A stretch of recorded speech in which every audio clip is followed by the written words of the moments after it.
My message is that we'll be watching you. The technocracy is in place.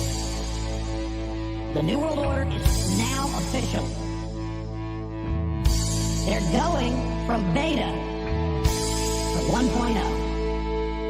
That means New World Order. This is it. We are in the New World Order.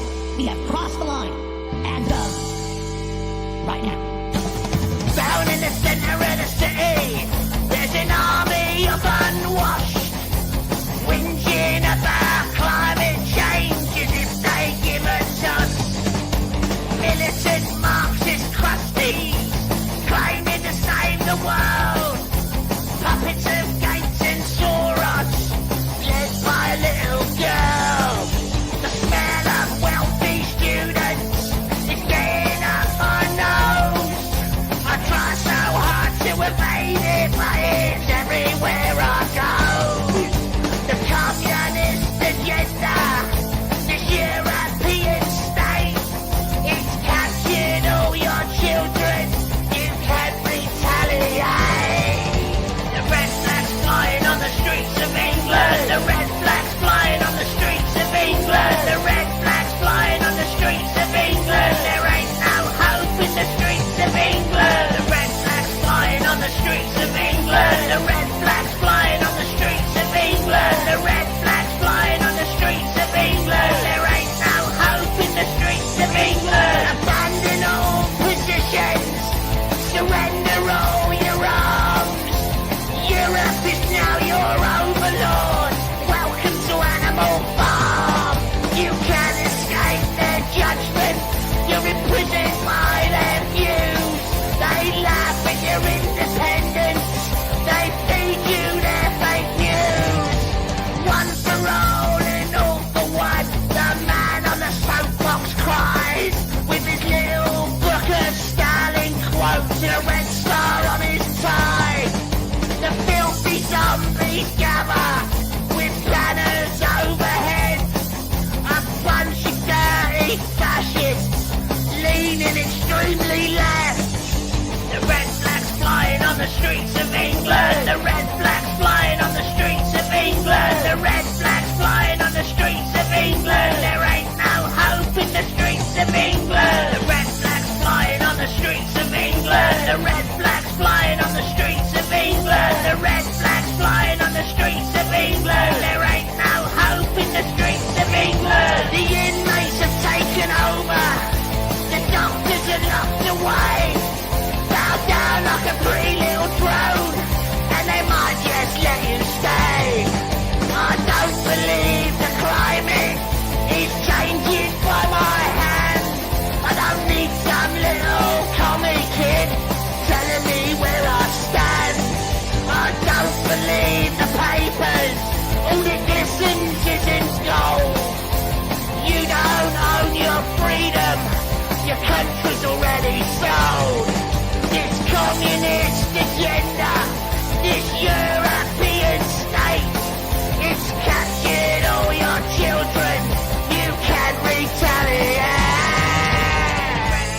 Flying on the streets of England. The red flag flying on the streets of England. The red flag flying on the streets of England. There ain't no hope in the streets of England. The red flag flying on the streets of England. The red flag flying on the streets of England. The red flag flying on the streets of England. There ain't no hope in the streets of England. The red flags flying on the streets of England. The red flags flying on the streets of England. The red flags flying on the streets of England. There ain't no hope in the streets of England. The red flags flying on the streets of England. The red flags flying on the streets of England. The red flags flying on the streets of England. There ain't no hope in the streets of England. England. England. England.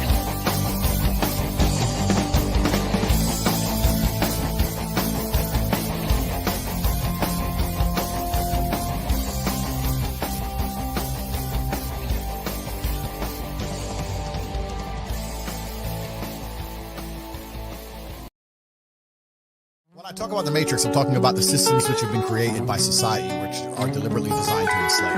In the movie, the Matrix were used for our body heat, but here in this Matrix, we're used for our efforts and our energies.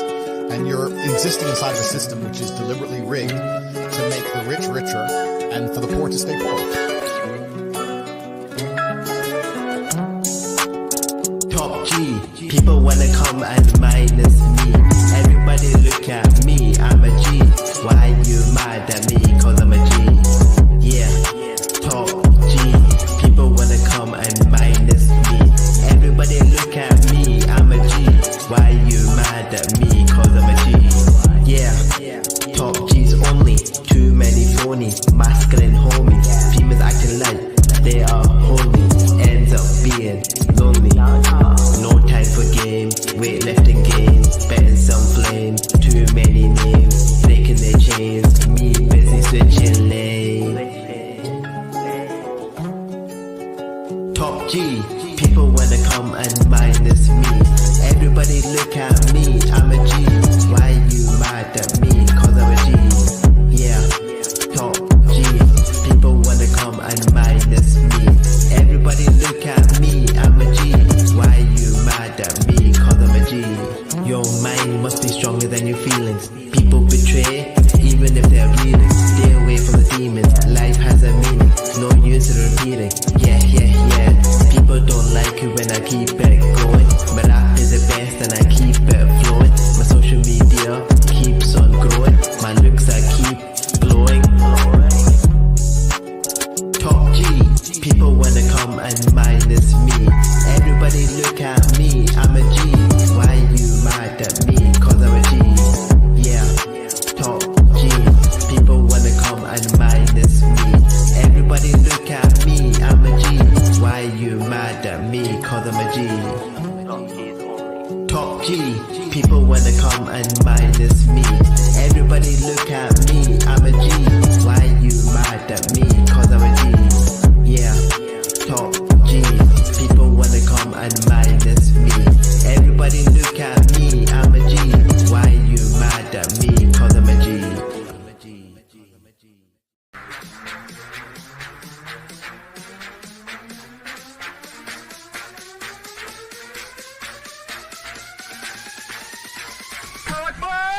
Breakfast!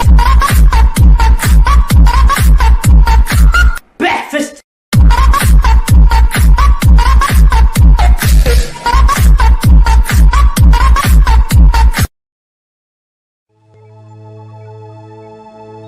The computer, an extension of the human intellect,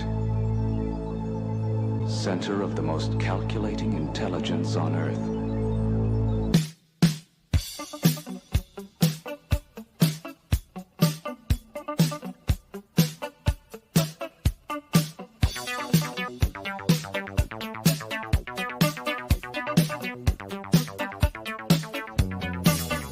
I am the computer man. I can do anything you can. I am the computer man. I can do anything you can. Computer man, he is your friend. He gonna help you again and again. So if you have a question or two, he's got the answer just for you. I am the computer man, and I am ready for questions now, thank you. Mr. Computer Man, how much is 2 plus 2? 4.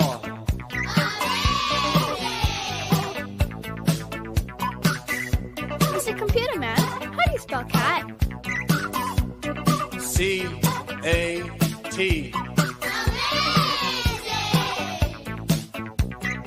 Mr. Computer Man, how do you spell supercalifragilisticexpialidocious?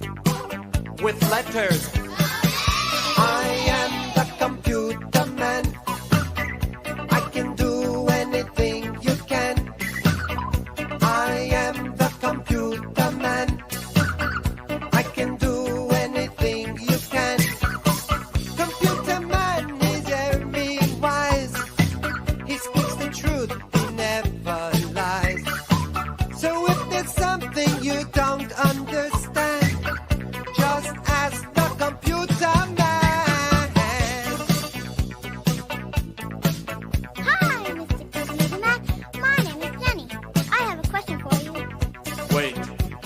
does not compute. What is your number, please? Number? I don't have a number. I'm a person. A person? A person? Amazing!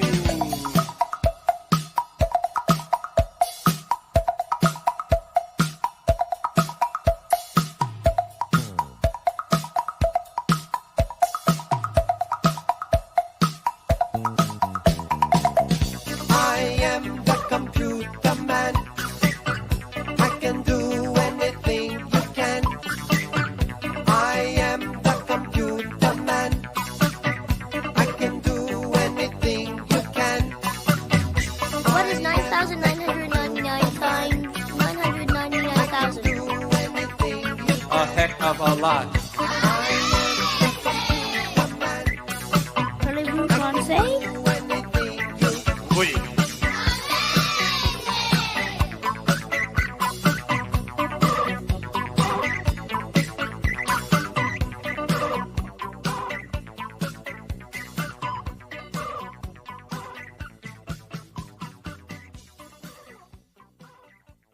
Hello? Are you there? Hello to the people. Hello to the people. Hello to the people. I must say hello. Hello to everybody. Hello to everybody. Hello to the people. Hello to the people. Hello to the people. I must say hello. Hello to everybody. Hello to everybody.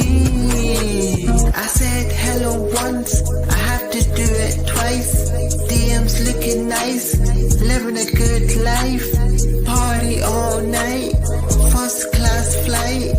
To my haters. Don't wanna be missed with your night. Hello to the people. Hello to the people. Hello to the people. I must say hello. Hello to everybody. Hello to everybody.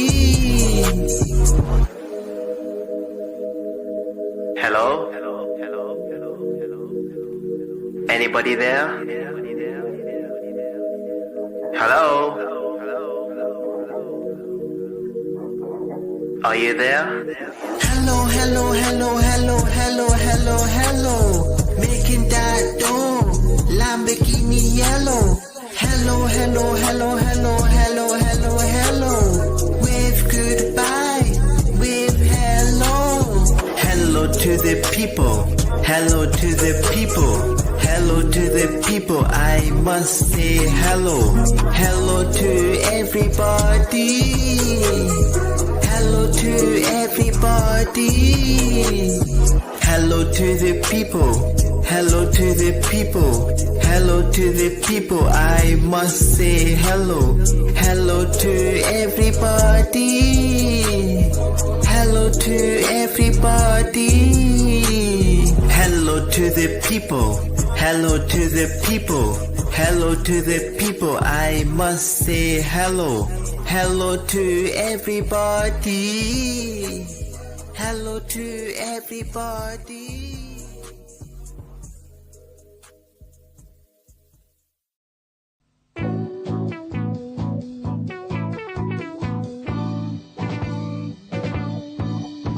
Sos, mistä apua saa? Mä huudan sos. Sitä nyt tarvitaan. Mä huudan sos. Olen niin onneton, taas mun nainen jättänyt on sos. Nainen jätti taas mun, mä huudan sos. Miten tästä toivun, mä huudan sos. Kyllästyn elämään, eikö toivoa oo missään. Nyt olkoon määränpäänä ennen KY, saan siellä seurautta ennen KY.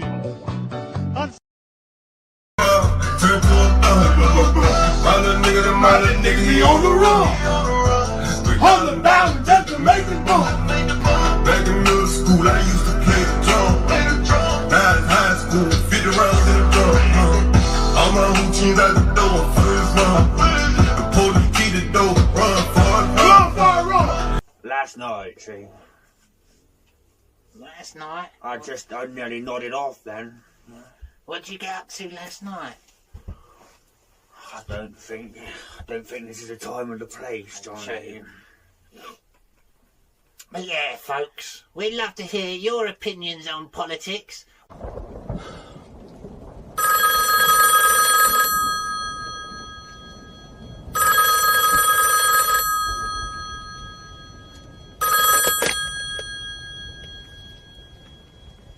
What's up, nigga? You wanna talk some shit? Call me. Start some shit, bitch. Sup, fool? You gonna talk shit about me, homie? Where you from? What are you talking about? What is happening to me? Hundreds of niggas is waiting for your motherfucking call, and they all talking shit about you right now. Buff niggas. Dark niggas.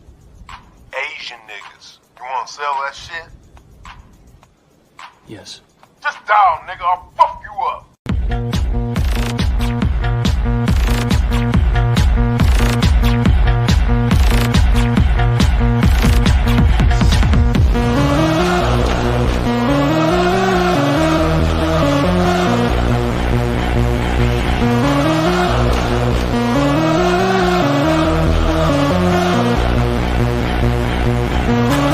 Because I know somewhere deep down in my heart, I still love you.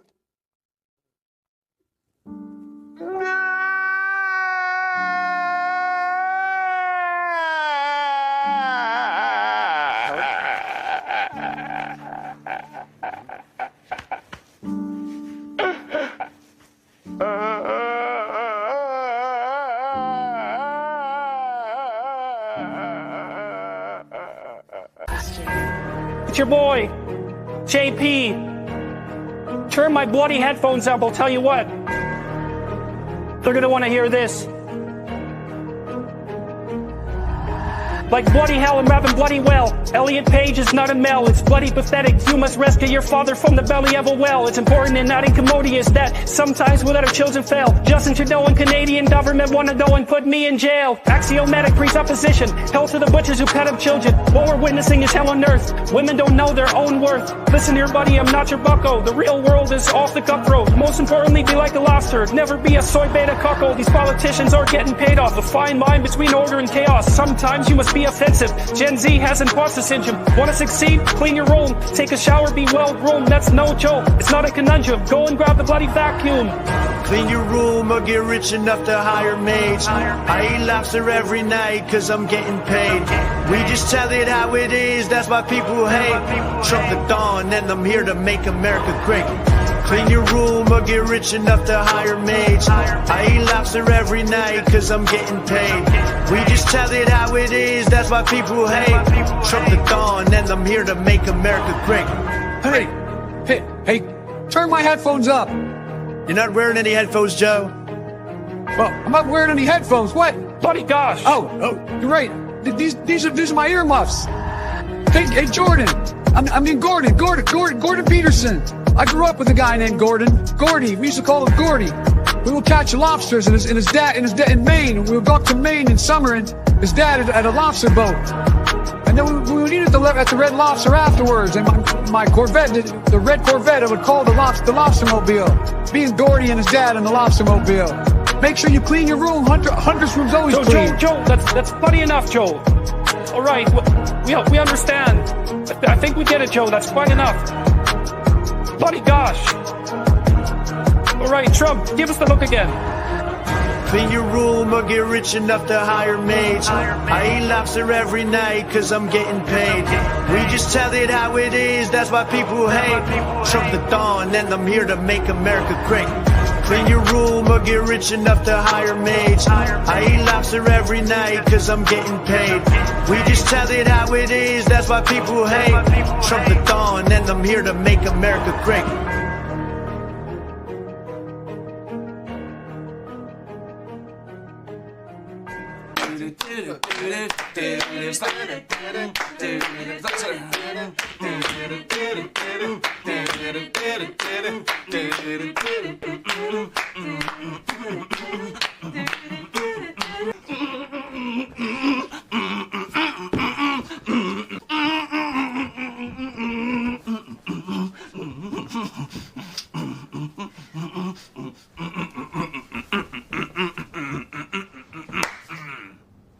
So, and that's great, Dave. Yeah, well.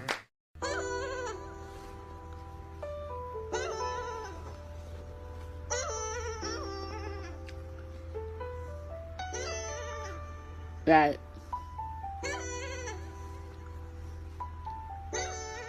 Yeah. Look about life.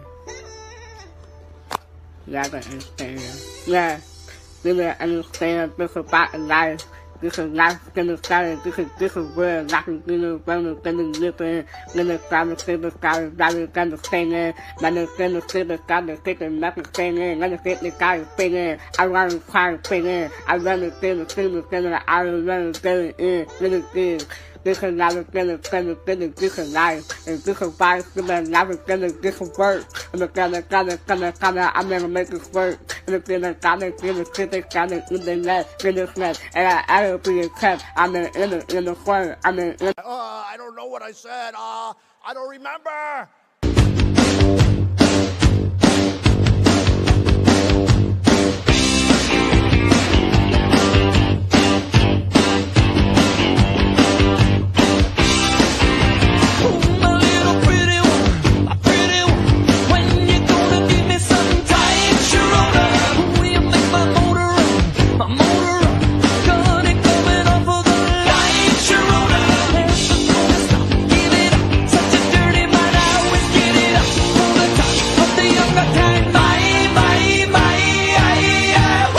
Recently, some students messaged me and asked me if I had any wheelchair defense technique. Someone in a wheelchair can absolutely be a criminal. There's no rule that says someone in a wheelchair can't be a terrorist. He could have a gun or a knife or a bomb on him. He could be breaking into my house to assault me or my family, or maybe he's just looking for a can of WD-40. But the point is, he's broken the law, he's posed a threat to me, so I need to analyze him, figure out how do I defend myself against a destructive disabled. Okay. First thing that he has an advantage of is he is at striking distance with my groin. All the strikes he throws straight gonna go right to my groin. Gotta watch out for that. Secondly, he can use his body as a weapon. He can throw his limbs at me, and even if I catch one, if I strike it, he's not gonna feel it. Okay, so I have no advantage there. So fake high. Then I'm gonna reach down, put the brakes on this criminal, literally decrease his mobility so that I can spin out of striking distance and stun him with a dragon punch to the back of the head. Okay? Now I'm going to use a move designed by the famous dancer Frank Shapiro. It is called a pirouette. I can spin without losing my balance and getting in perfect position to get rid of this wheelchair wacko, take him right out of circulation with a step through side kick like so.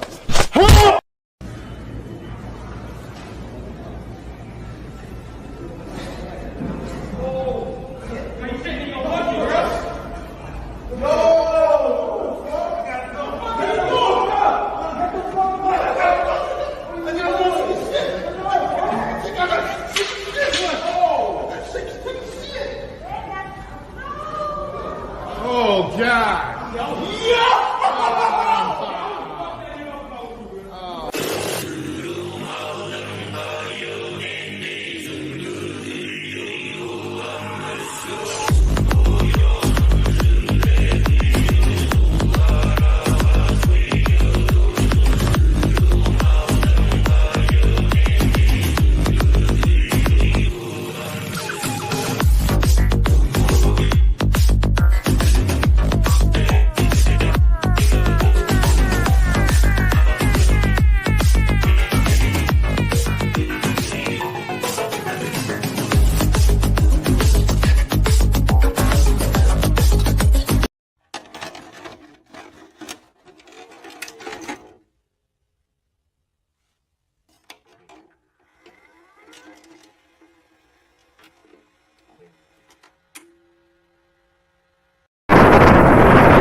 Well, hello, people. Thanks for tuning in. The few that have. There's a few of you watching. It's quite a different time for me. This is 7 a.m. in England, and I think it's 3 o'clock in the morning over at EST. Yeah, so this is a new little tester for the Scab Cast. At the minute, it seems like a lot of people are asleep or watching another stream. But thanks for tuning in anyway.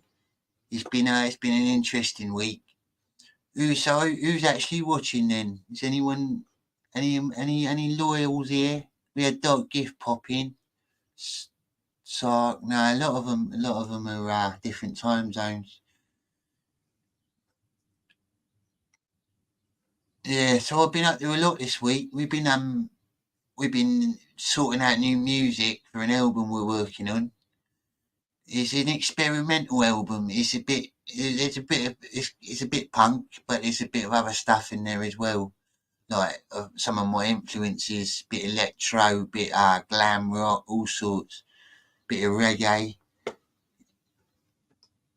I'm also working on a few other little projects at the minute. It's quite busy. Oh, we got another watcher just popped in. Hello out there tonight. This morning. Happy Sunday. God's Day. I just wanted to give you a little cast. It's for the people that in Britain. Who's that? Jason Place, Malin, Wolfpack. Yeah. Wolfpack for life. Blood in, blood out. Yeah, I just wanted to give in Britain, in England, it's 7 in the morning here. So I wanted to make a little wake up show for people. Have a nice bright Sunday. It's a bit earlier over there in America. I'm guessing that's where you're from, Jason. If you're in the Wolfpack. Or another viewer just popped in. Hello, folks. Thank you for tuning in. Sunday morning. Yeah, I was saying I was doing a bit more music this week with got a horrible jaw. My jaw's been hurting. Too much singing. My voice is going too. I've been recording some stuff with Bjorn and Billy the Fish. Bjorn's gone. He's gone to Birmingham today. He's gone to Birmingham today to visit friends. God help Birmingham, is what I say. Fucking nutter Bjorn is. Seriously, I'll get him on the stream one night. I'll get him on the stream and you can judge him for yourself. I mean, I think he's a nutter, and that's coming from me. So you can only imagine. There's little clips. You must have seen Bjorn in some of my videos. A little bit older than me, Bjorn. Only by a few years, mind you. But he's, New Zealand. Oh, we got a New Zealander. Kiwi. Nice. Nice one. 6:05 p.m. Well, that's a good time for you then. Tea time. Still Saturday over there, is it? Yeah, it's going to be a good album, folks. It's going to be a good album. I've got a few little animated projects I'm working on as well. I put a poll out today on my Twitter just to tease people and test the water a little bit, see what they wanted. I had some good ideas, and I've got little storylines for them all, really, depending where the poll goes. Yeah, I'm also doing a thing called Brixton After Midnight. It's 11 p.m. here in the Pacific Northwest. Yeah, I'm living in the future. We do that over here in Britain. It's like when I used to broadcast on a Sunday night, like later on, it'd be 1 a.m. on Monday for me. Midnight, sorry, on Monday morning. But it's kind of still Sunday for the rest of them. Yeah, Brixton After Midnight is going to be, it's a bit like the stuff I've done before, a bit like Malin Mysteries, a little bit different, but it's based in sort of a post-apocalyptic London, Brixton. I wouldn't say post-apocalyptic, more like fascist. The communists have taken over. Britain is controlled by communism, and there's a rebel sort of resistance force that are based in Brixton, which is my town where I am. And yeah, it's interesting. It's going to be interesting. Obviously, a touch of Jonny. You're going to get a bit of weirdness in there as well. I'm hoping a few people might tune in later. There's still some big streams on at the minute. Thanks for tuning in though, folks. I really appreciate it. Die-hard fans. I will remember it as well. I'll remember your names, don't worry. If I ever do get some luck, you'll be the first ones to be paid off. Don't worry. I'll sort you out. Trust in Uncle Johnny. Yeah, it's been a bit weird. I was watching a lot of watching Jon Malin at that C2E2 thing this week when he got like caught by security and he just ended up walking off anyway. They were bothered of him. He's fucking pathetic, isn't it? That's what the world's coming to now, though. Like, one person says you offend them and you're sort of like blacklisted as a cunt. That's all it takes. People are so thin-skinned. Oh, the Guns of Brixton. Yeah. Big Clash fan, mate. Big Clash fan. I saw Joe Strummer before he died. Brilliant live. Yeah, Brixton, that's where I'm living. I'm from Manchester originally. Like, where, I don't know if you know it, mate. Where Oasis are from and all that. But yeah, I moved to Brixton. I met my band. That's where I knew Bjorn from Manchester, but the other two we met in London when we were just doing gigs and stuff, and we sort of came together in the pub. Yeah, the Gropey Postmen. You can see some of our stuff on my channel. We got more stuff as well, but a lot of it's unreleased. Bjorn's really perfectionist, you see. Like, I'm all right. I'm pretty easy. I'm easy going. Johnny's happy with much things. But Bjorn, he's like Mozart. When he gets a little bit of power, it goes to his head. He's like, no, we got to do it again. That don't sound right. Johnny, you sound shit. He'd be honest with me. And most of the time I do sound shit to most people's ears because it's punk music, innit? And my voice ain't the prettiest. But I'm honest and I tells the truth, my experiences. And if any of you got any questions about Johnny or want to know anything, I'm an honest man. Just ask. I'll be honest. I'll totally be honest with you. I ain't no liar. I ain't no silencer. I don't like silencing people in the chat. You could be my worst enemy and pop on here. I'll have a chat with you. I don't give a fuck. I'm not no commie. This is totally free speech here. It's a free zone, Johnny Scab Cast. I don't really like judging people like that. Once you start stopping people saying stuff, that's just a slippery slope, innit? You're just living in a bubble. If you get all your enemies and you just block them and say, oh no, you can't come in here, you're not doing anything to help yourself. I never blocked anyone before, not on Twitter. I think I'd done it once on Facebook. I had this crazy bird who was stalking me. Proper nutter.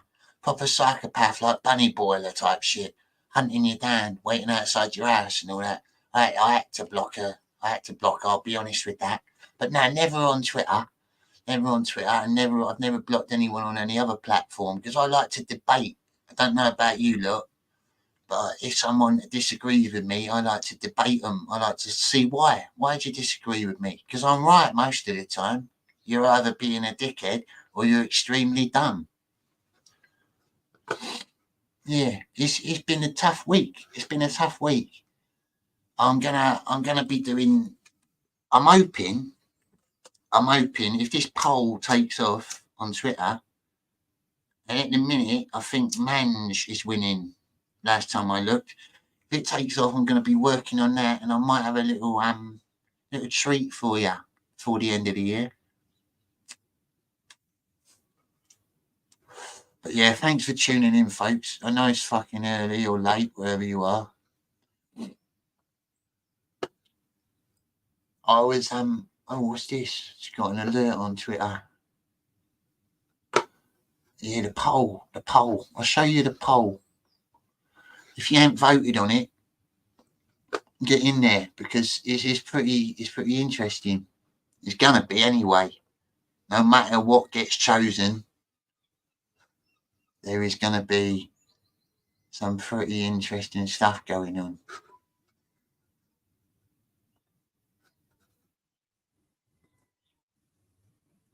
Let's check it out. Here you go.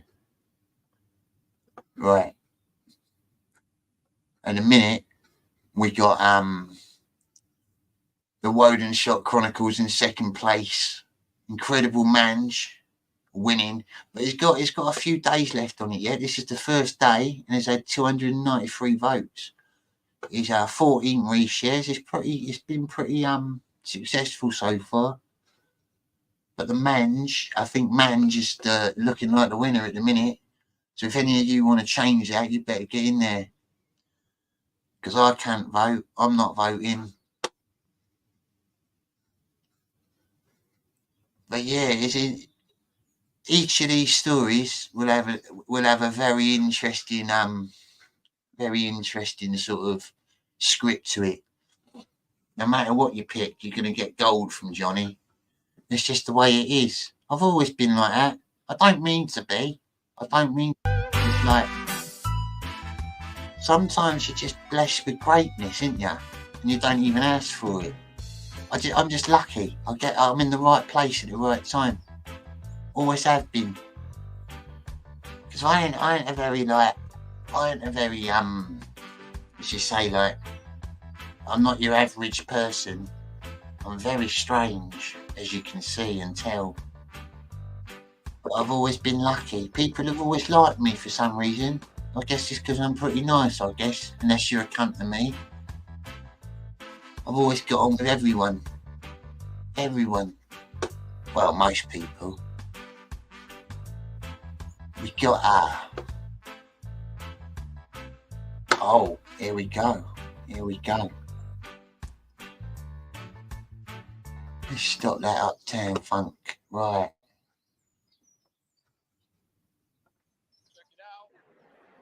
What's happening, North Star? See you in there in the chat. Yes, this was Jon Malin. Look at the riot that I was on about. This whole place This is Jon Malin. He gets caught by security in a bit. They threatened him. They said he couldn't turn up at C2E2. This big comic book convention.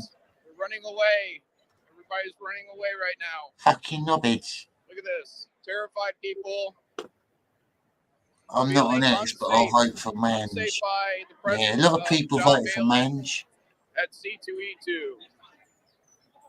You understand how dumb this is?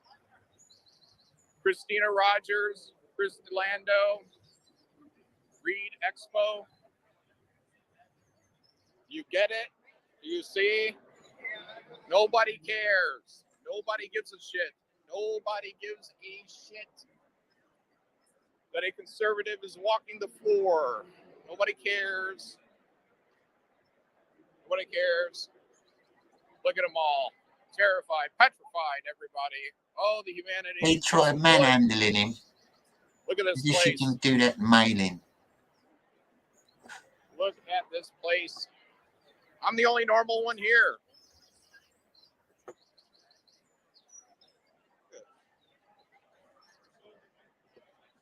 Know thyself is triggered. That's terrible. Here it is. I'll skip it to when he gets caught up. I think he's here. Nice big. Yeah, let's just do it.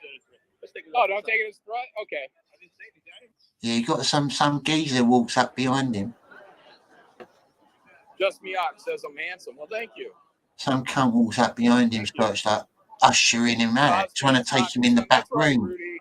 He said, "Can't I just go out the front door?" Trying to randomly molest chicks because they look hot. Please don't do that. I fucking hate authoritarians that he's testing security. Disavow. People take fucking liberties when they get a bit of power. Your excuse. Another row.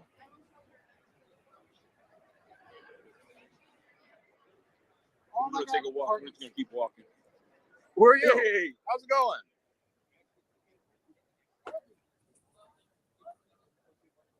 What's your name?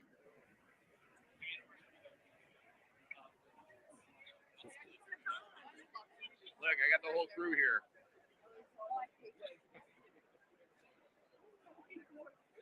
Did Christina send you? Yeah, they think he's going to be bothered of them. Those soppy old cunts behind him.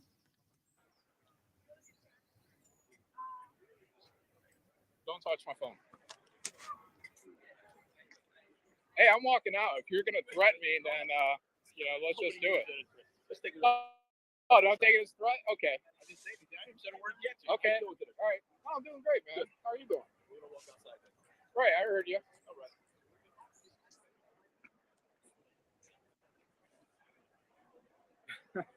Just fucking nut 'em, John. Here we go, guys. I guess I am more important than I thought. Isn't that weird? Right here? I don't know. I'll just say the context of this because I don't know if all of you watching know about this. He was banned from coming here to sell his comic book with his mate Ethan and Shane, and they just came as he came as a customer, and they threatened him over email and where they said if you turn up you'll be chucked out because apparently he's right wing.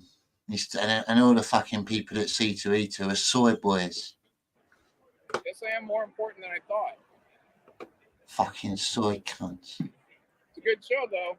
Looks good. I like what you guys do with the floor space, the spacing.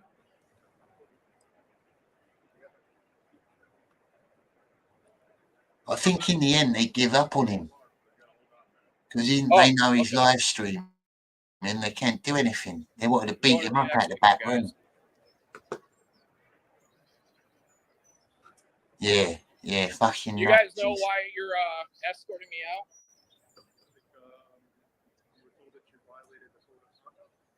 Right, but I didn't violate any code of conduct. I'm a conservative. Yeah, so my conservative beliefs is why I violated. So I'm a Trump supporter. Yeah, so that I just so you guys know what's going on. I'm not a criminal, right? Okay. Nobody's saying that at all. All right. We asked you to look for you, and if you want the premises, that's what you know. Yeah, that's fine. That's fine.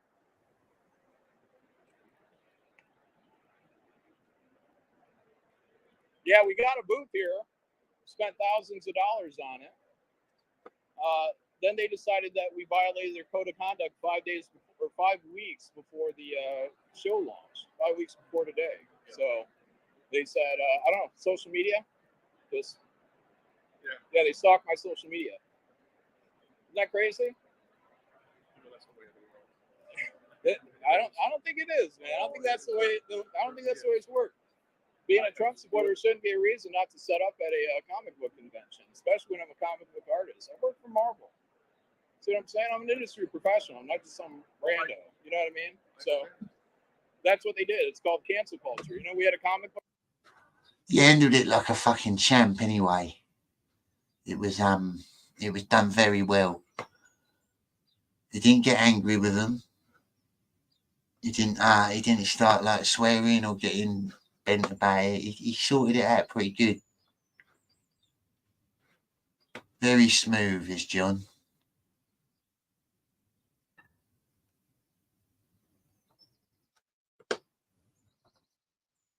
Got something weird to show. Something very strange, very peculiar. One of my contacts just sent it to me. Frogman 2024. Looks fucking weird. Let's have a crack. People keep saying that my Frogman footage is fake, and I'm gonna get proof that the Frogman exists. Morning, sunshine. We're in. Let's do this then. Do you have something to say about Frogman? Frogman. That's what put Loveland on the map. So are you a Frogman fan? That what brings you folks to town? We're actually making a documentary. Is he an ancient god? Or is he an ancient alien, maybe? Or is he a big frog trying to get his rocks off? So, Dallas, do you have anything to say about what you're really trying to accomplish here? I'm going to post the link. I want the world to know the truth. I don't often do it. I've done it the other day. So, on one of my shows on the St. George special. Film in the woods. You're welcome, you're welcome. Come on in, enjoy. I'd love to have a chat. Hello, Kirby. I saw Frogman as a kid, and what I saw was a real thing. I think it's time for you folks to head on home. I know what I saw that day. And I'm gonna get irrefutable proof.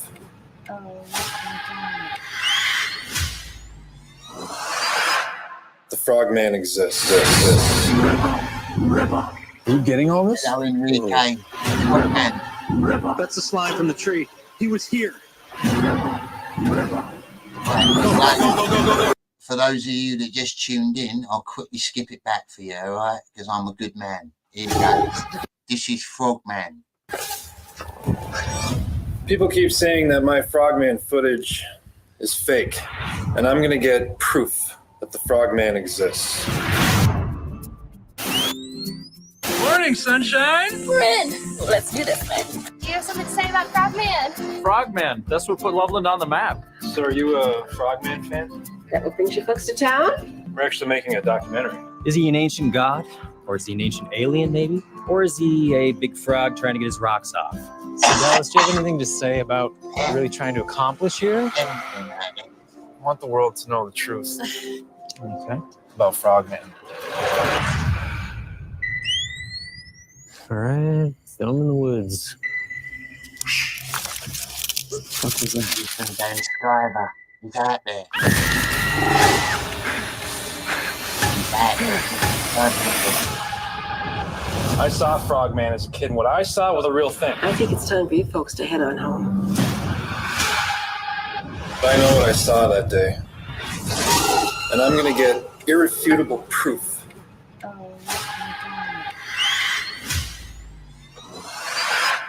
The Frogman exists. Are you getting all this? Whoa. That's the slime from the tree. He was here.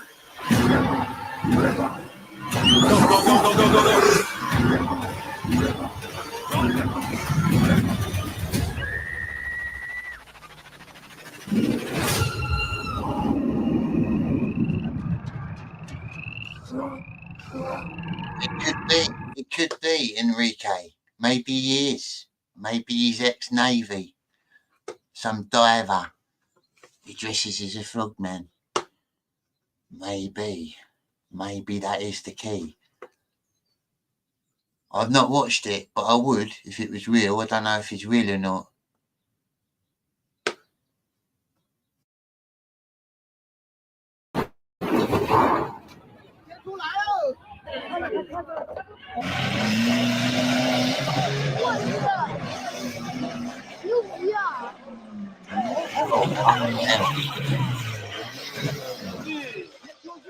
Well, that was silly.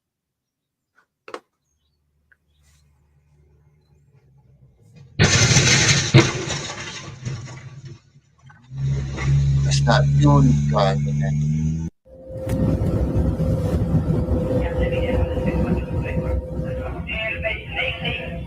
Seriously, Bjorn is the worst driver you'd ever see.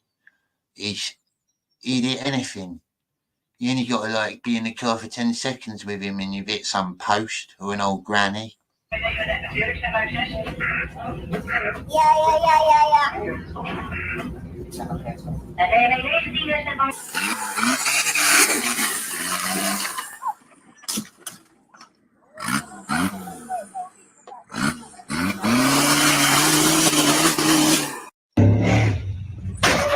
was a good one.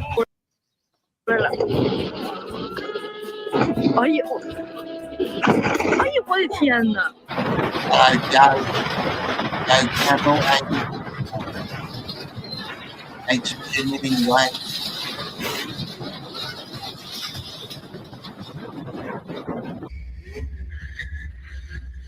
This ain't getting well. Thinking he's the big boy. He lost the fucking wheel. That wasn't that bad, was it?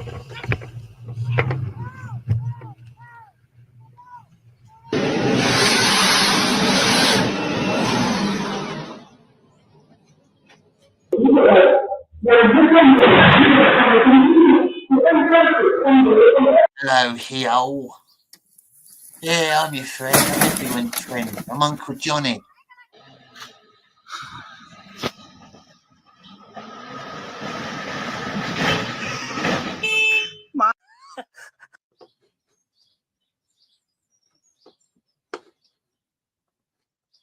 So where are you from then, Heo? Is that how you pronounce your name? Heo. Heo. Where are you from? You look like a little manga person. Little big-headed manga person. Never seen you before. But anyway, yeah. Nice to meet you. I'm Johnny Octavius Scab. Oh, yeah. California. Вот и Right. готов нам. Вот так мы возим. Придурок. By the beach or the mountain?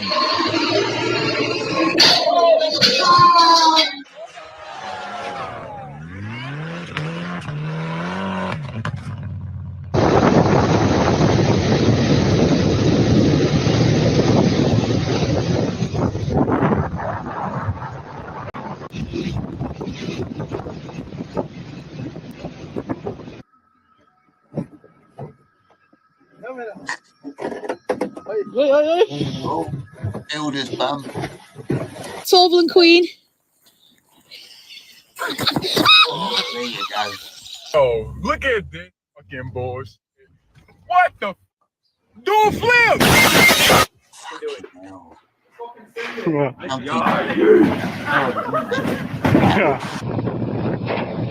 Ёбаный в рот. No spatial awareness whatsoever.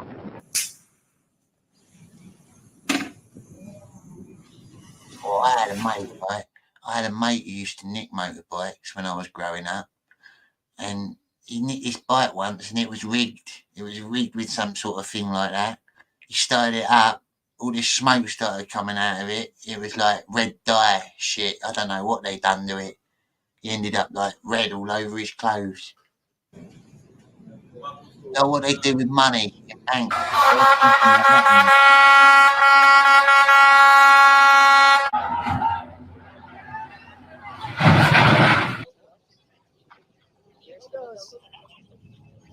Johnny Scab. Oh, I've got a question in the chat. Sorry, folks. What's this? Johnny Scab, you can come sleep on our couch anytime you want, but they've turned the state to shit. But our house is nice. Well, thank you, Heo. Yeah, I've heard California's a bit woke now. It's a bit yeah. That's what put me off visiting it because, well, look at me. I won't get on well there. But yeah, thank you for your hospitality. If I ever do go, I'll look you up. I'd like to visit California, maybe once, just to see it.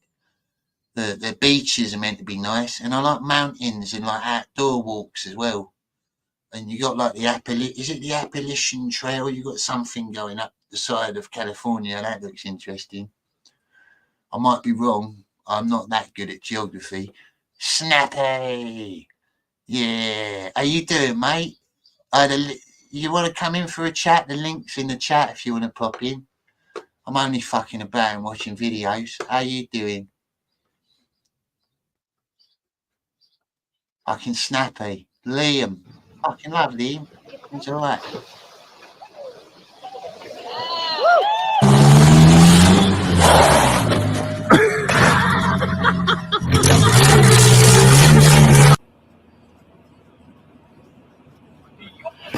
What? What do you want? Yes. Yeah, no worries, mate.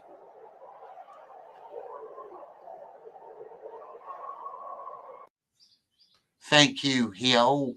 Thank you. I appreciate it. And if you're ever in London, you can come stay at Scab Towers. Although it's probably not as nice as your house. I've got a spare bedroom, but it's pretty fragrant in here. We smoked a lot in Scab Towers.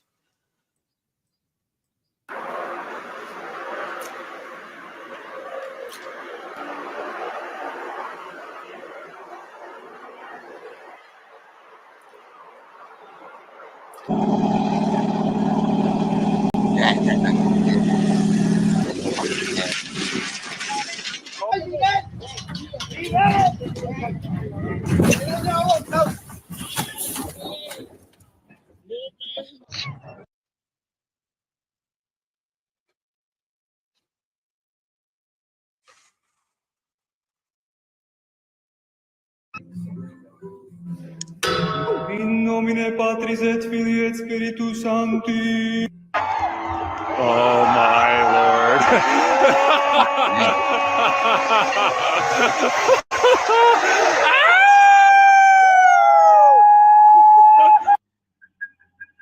Pulled that one off nice.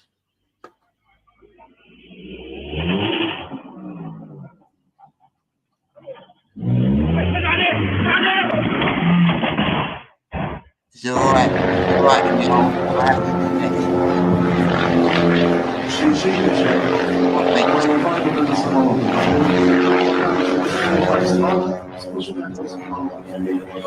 Jesus.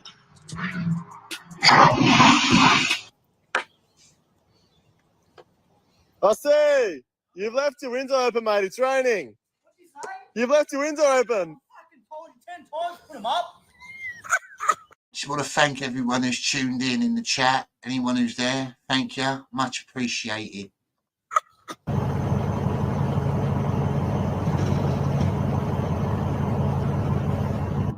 broke my tire. My tire is broken. Look at my tire. My tire. Entra mais. Entra dentro da água. Ai, ai, ai. Protege a cara, pai.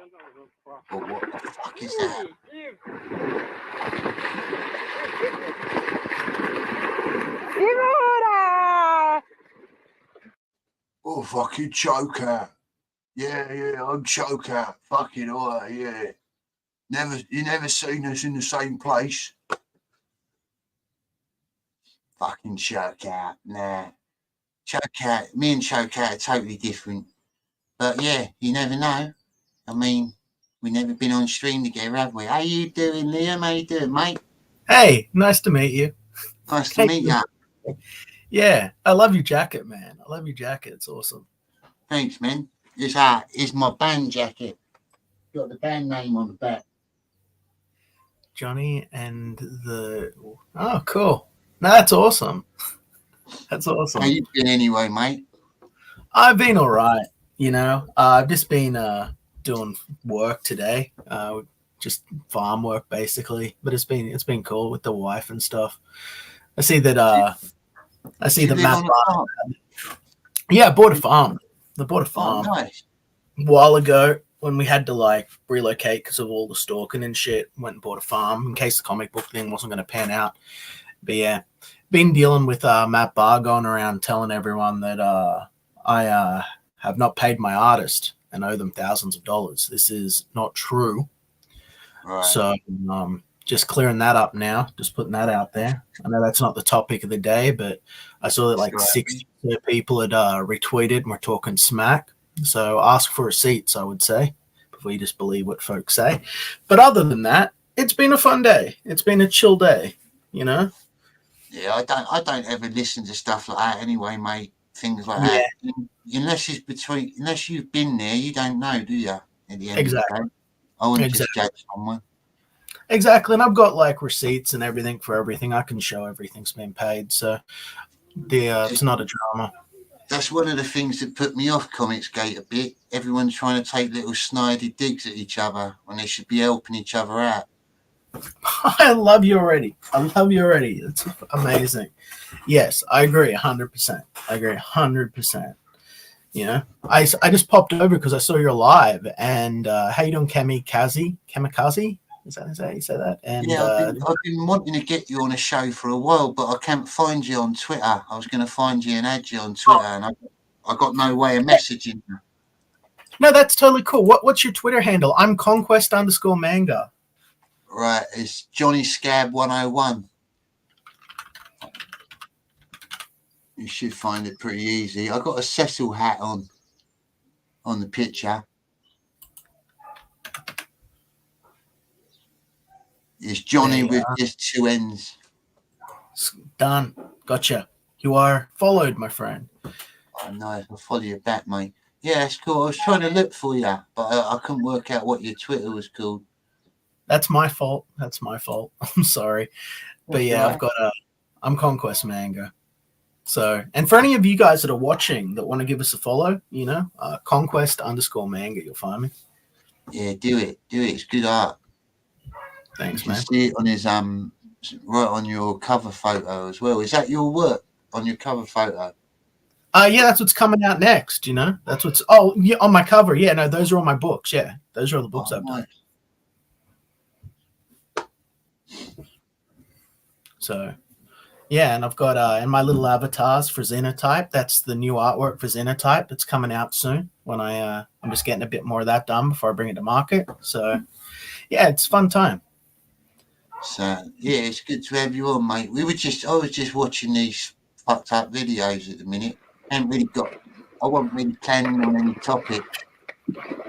No, that's fine. I love watching compilation videos. I used to do it.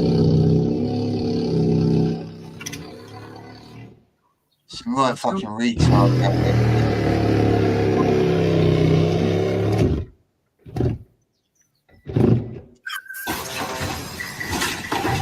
What time is it? What time is it for you over there, Liam? It's 4:40 in the afternoon. That might be a bit off because of daylight savings time. I'm not sure. But around give or take. It's the afternoon. The other side of the world, fucking hell. It's like it's weird to me, like Australia and New Zealand, when it's Christmas time over here, it's like boiling hot over there for you. Man. Yeah. We live in the future. We're like a day ahead, man. It's But I've lived in merry old England. I lived in Portsmouth for a good long while. I liked it over there, man. I like Britain. Yeah, Portsmouth ain't a bad city. It's all right. What the hell was it? Is that Michael Myers? What the fuck was that? This is Australia. This looks like Australia. I think he left the handbrake off. Yeah. It just looks like it was Michael Myers, right? Look at this mad lad. No! Oh, you're just gonna push the car back with your hand.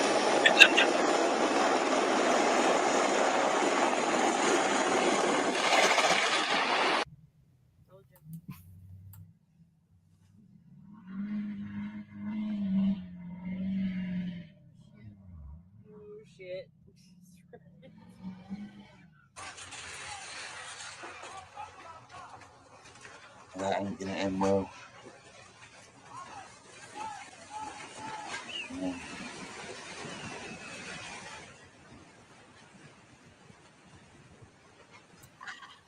But look at how fragile that fucking building was, man. Cheap modern construction.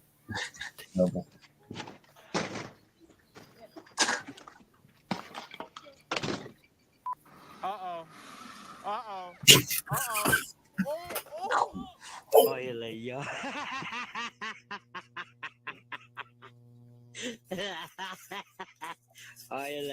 So what is it you farm on your farm then, Liam? Cattle mostly. Cattle at the moment. We haven't done our first year yet. We haven't done our first year, but we're getting there. It's taking a bit of time. You got any pigs? No, but we just we got like a pig corpse off the neighbor's farm just yesterday and fed it to the dogs. That was an experience. But, proper meal for a dog. They love that. Yeah, it was crazy, man. They just descended on it like piranhas. But we're thinking about maybe pigs. We've mostly just got chickens and cows, you know, at the moment. Just sort of. It's a good start though, mate. You don't want to go too much above your level. You've got to try and to learn what I can manage. Exactly. Yep. Exactly. Yeah. Not good. Not good, dude. Oh my god. What the... Enrique Cabrera's blaming you for not warning the Yanks about 9/11. I don't know what to say. I don't know. Any response to that is not good for me. Respond.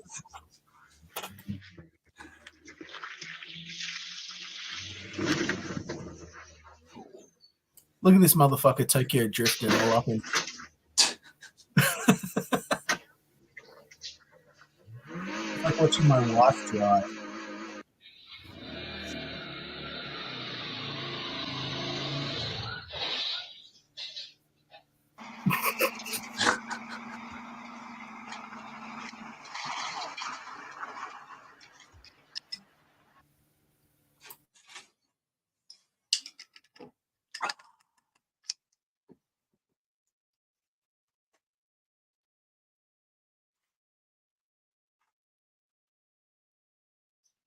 Do you ever get any big natural disasters over there in New Zealand?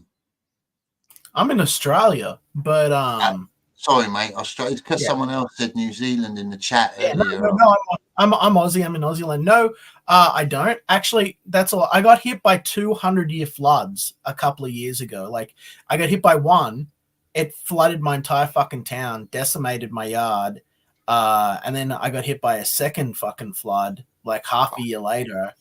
It was completely fucked up, blasted out my studio. It was a fucking nightmare. But typically, no. And I'm now up in the mountains, far away from anything, you know. So it's all about picking the right place to live. They do have huge fires here, but I shouldn't have to worry about those. I guess when it rains pretty heavy as well, doesn't it? Yeah, it's raining all the time up here because I'm in the mountains. Getting used to that is pretty different. It's like constant rain. We got the Brunin G in the chat. That's OAO. Brunin G. Yeah. How you doing? Is that another Aussie? No, he's the last survivor of his race. He's actually an animated corpse. Oh, right. Yeah. That's interesting. Yeah. Pretty interesting actually, yeah. Johnny Scab, when I was a little kid, I was in London and Dave Vanian and his wife walked past me and was in the most beautiful dress. Today someone asked me why I didn't dress like that. Well, that was rude of them, wasn't it? Yeah. That's kind of fun. You got a cool audience, yeah. You did. Yeah. He died in an epic interstellar war trying to overthrow a tyrant that had enslaved his people and the universe at large. But, yeah. Wow. Yeah, then he was turned into his assassin. So you know his entire lore. I do. I know everything about him, you know.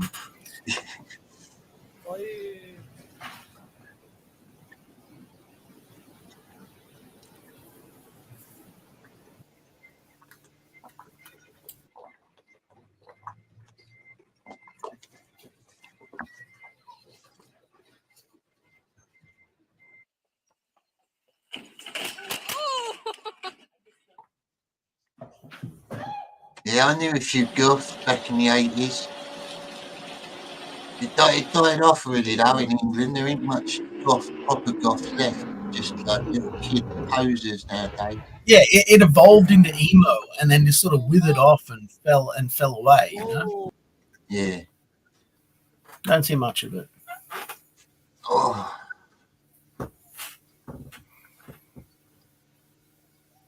We got. There's a few new people in here tonight. I'm guessing you brought them across. No, I just popped in here at random, man. I was actually thinking you got a pretty good, diverse cast of folks here in your chat, folks I don't recognize, actually. So, I mean, I know G, but only by reputation, since he saved the light in the dark universe. Like, in Australia, prostitution is legal, but weed isn't. It's the This same is in true. England as well. Yeah. There's loads of brothels in England. Yeah. But I would not lie down with a lady of the night unless you want to go home with a bit of an itch. That's you know. I can't comment on that one. You've got a sword. What's your sword about, mate? A sword. is a rapier. It's a Spanish I know rapier. it's a rapier. I know. Tell me about it. Why have you got a rapier in your background? I like to practice with swords sometimes, like fencing. Is for training really. It's quite heavy though. I've got to get a different one. Yeah, it's a proper fencing sword. It's not like a foil. Yeah. It's more of a broadsword really. It's got a bit of weight to it. Mm. And it's a bit thicker than a fencing sword. Yeah, it's a bit of a saber. But yeah, it's cool. Yeah, it's cool. Have you got any swords?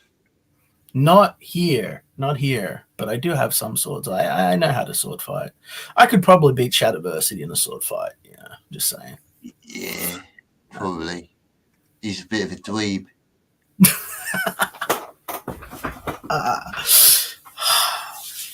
Oh man, what's this? Oh, someone just sent me this in the inbox. What's this? This looks weird. Oh. Long legs.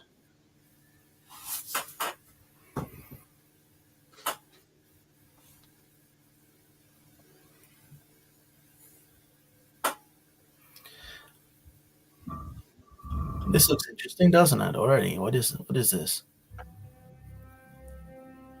I get people from the chat sending me stuff sometimes. It's quite interesting. Yeah, that's the best. That's the way my show used to be, man. That's really, really good when they're engaged like that. It makes the show better for everyone. 9 circles of hell.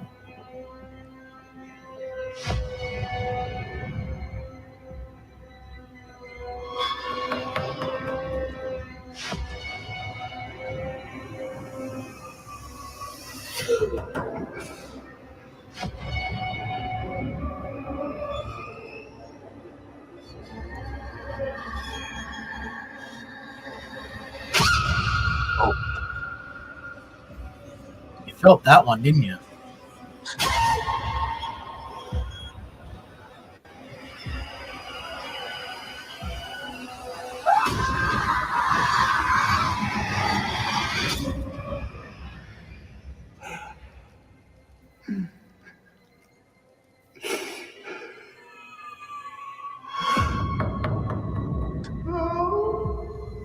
Oh, it's Nicolas Cage. Right.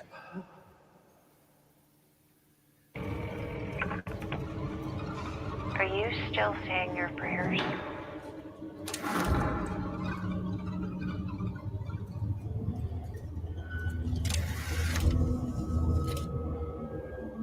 Our prayers protect us from the devil. They're putting subliminal messages in this. They're flashing their words, helping to smoke and shit. Yeah.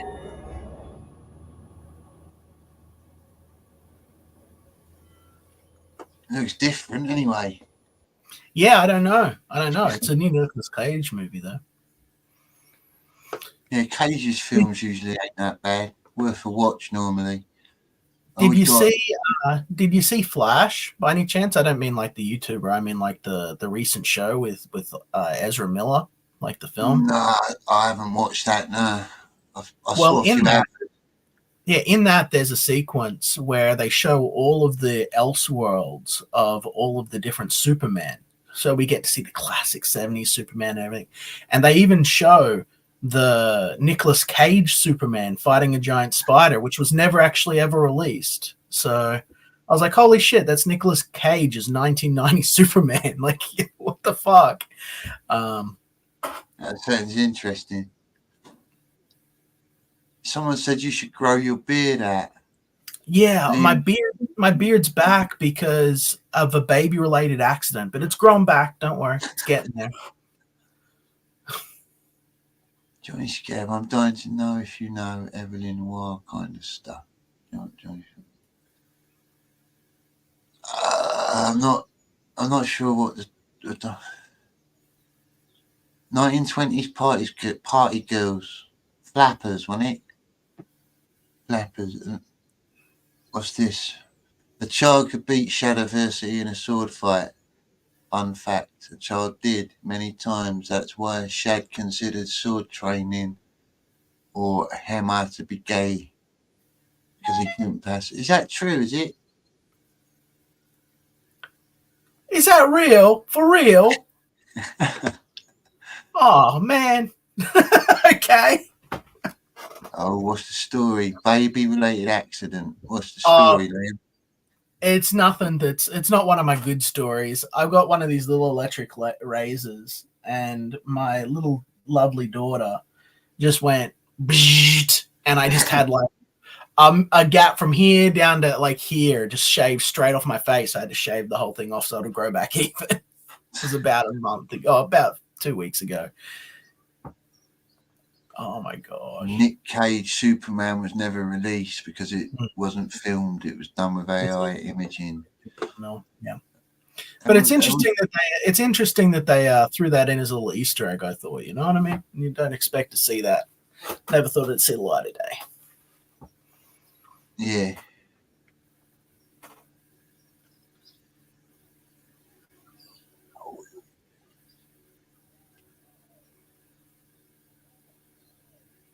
This Cabrera guy or girl, I don't know it, and Enrique, it's a guy. He's switched on. He knows a lot.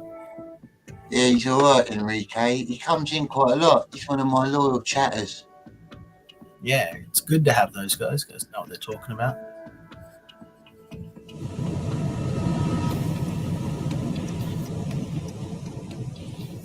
This wasn't in the emergency door. We're at the end of the plane, so the emergency door's right there.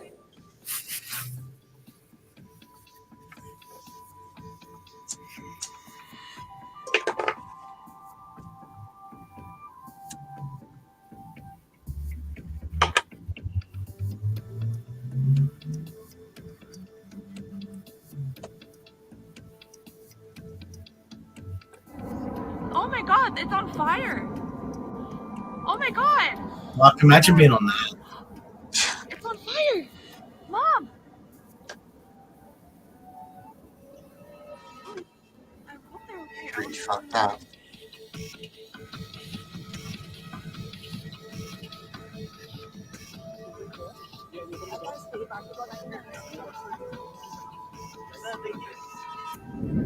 Just about to land in Denver with the wing coming apart on the plane. Can't wait for this flight to be over. Touchdown gate second, and the nightmare will be over. Yes. On the ground. Plane intact.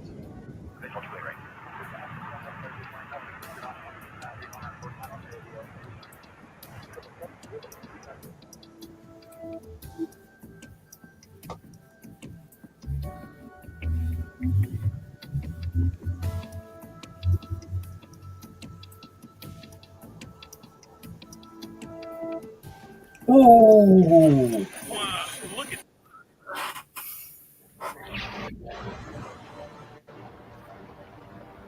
Oh, here, this is the scene I was talking about, yeah. I wouldn't recommend anyone go out of the way to see this film, but it was great seeing this little shot here, seeing all the classic Superman and stuff.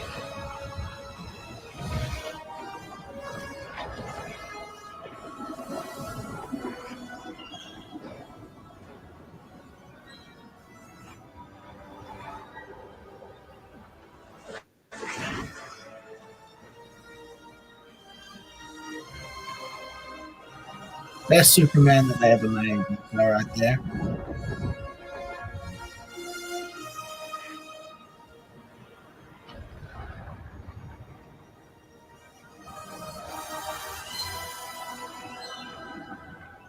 I imagine this would have been a real spectacle in the cinema. Only the Joker would think of that.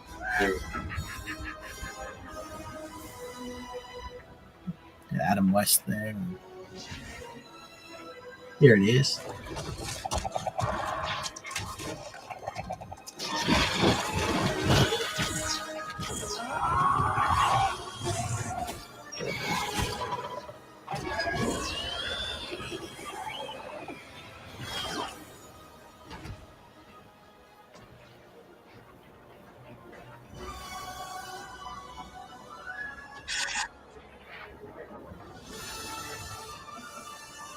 The CGI was so bad in this film, though.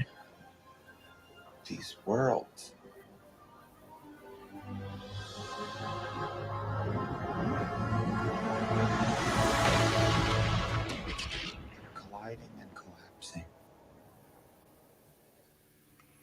They had babies at the start of the film, and they look like actual dolls. The CGI is that bad. I thought this was a blockbuster film. Like, are they not even trying? Like,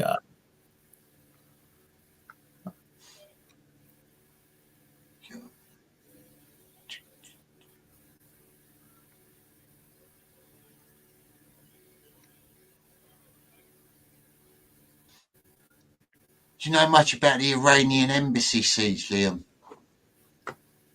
I know absolutely nothing about the Iranian. I know nothing about it. Nothing at all. Pretty random, I know. It was one of our, you know the SAS, don't you? Yeah. Yeah, it was one of their sort of homeland missions they had to do when the Iranian embassy in London got sieged. I had someone send me in a video about it. It looked quite interesting. Under Thatcher, back in Margaret Today, the British Army's special. Hold on a minute. Have you played news videos before? I'd be real careful playing news videos because there's a good chance you'll get struck. Yeah, I've played news before, mate. It's all right. Yeah, I'm not monetized or anything. It's all right. Yeah, they're tyrants about it is the thing. So if we go offline, sorry guys, but yeah, we'll watch it. Just Into public knowledge. May 5th, 1980, the day they stormed the Iranian embassy in London, ending a 6-day siege. Watched around the world, these pictures have become synonymous with the regiment, until then widely unknown. Operation Nimrod aimed at freeing 26 hostages, given the go-ahead by the Prime Minister Margaret Thatcher after one of their number, a press officer, was killed. An 8-man team entered the building, which had been secretly bugged during the siege. Army aircraft flying low over the Knightsbridge Street to drown out the sounds of their preparations. One hostage killed during the assault. Only one of the 6 hostage takers survived. The Iranian terrorists were seeking the release of prisoners in their home country. One of their hostages, PC Trevor Locke, said there was an air of death in the embassy prior to the SAS intervention. Hostage PC Trevor Locke appears at a window, waving his police hat as identification. Police shouted him, take cover. The intensely private police officer awarded the George Medal after he subdued the terrorist leader during the rescue mission. Another time, maybe, but not now. Now speaking out about his ordeal, the retired officer has spoken about the chaos, gunfire, and the bloodshed. 6 days, which he says still haunt him. Grateful that he is now able to look back after 30 years. That was it. Yeah, it was pretty big at the time. It was like national news. The SAS got accused of they had the chance to take the terrorist prisoner, but they just shot them, finished them off. But I think that's how they're trained, to be honest. If you're coming at them with a gun, then you're gonna be fucked, aren't you? I think Liam's frozen.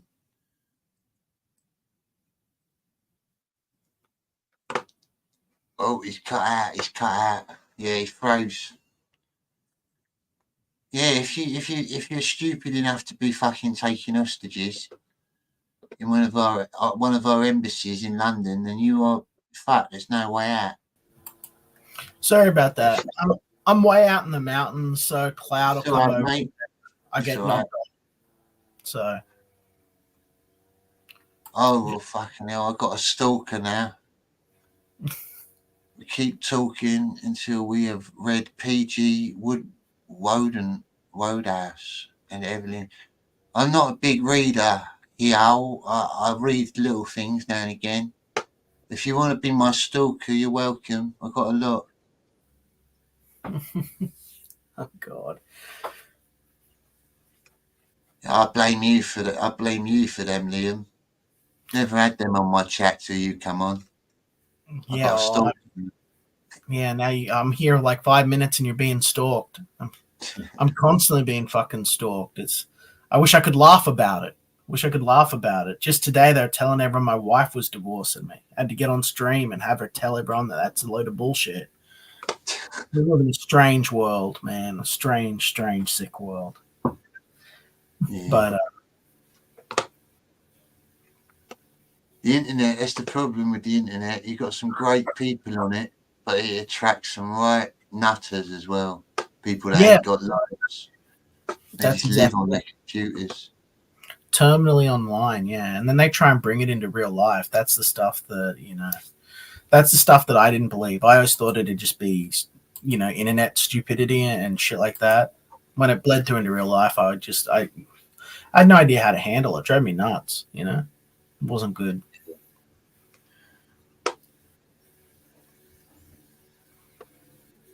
Damn, I kind of want to stalk him too now. Fuck you, Don.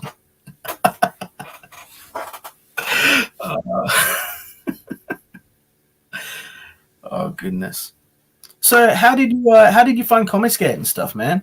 Like, how did you find this little corner of the interwebs? What do you do? Well, I collect comics. I got comics. And I came across Jon Malin and Ethan really to start with. I noticed their channels, started watching them, and then it led on to all the other artists. What kind of I knew of a lot of them, like people like Melchior and Billy Tucci and stuff. I knew of them before I came online, like. But yeah, I didn't realise they were actually that. All the artists like yourself are so active online. It was just interesting. Well, we sort of had to be. It's kind of got to the point where it was like there was a network that we've all talked about a million times called the Whisper Network, and what had happened was people had positioned themselves in the roles of editors and influencers, which is a word I hate, but that's what essentially had happened. And they were essentially deciding who could and couldn't get work. You know, we've seen it a bit more like with this recent cancellation at C2E2, but it was bad back in the day, back in 2016 and stuff. And so folks had to step up and do something. We had one option. We could step out here in the independent space, fight for ourselves, carve out some ground, and just sort of speak directly to the fans so there's no middleman. That's what we did, and it's been successful. You know, it's the one way they can't take us down. They try constantly, but you know, I think that, you know, there should be a direct pipeline between the customer and the creator. You know, you guys shouldn't have to, you know, go through purity filters. Should be able to say and think what we want. But yeah. So, what sort of comics are you into and stuff, Scab? Like you said, you collect stuff, but you're from the UK. Like, what was your I've got a lot of 2000 AD comics, like Judge Dredd, things like that. I dig the Dick Tracy comics as well. I like noir stuff. Yeah, cool. That you don't hear many people that are into that anymore. In fact, I don't really see a lot of Dick Tracy sort of out there at all anymore. Is it still being published? Like, I don't know. I've got most of mine are old, like really old copies. I don't know if they're still making them.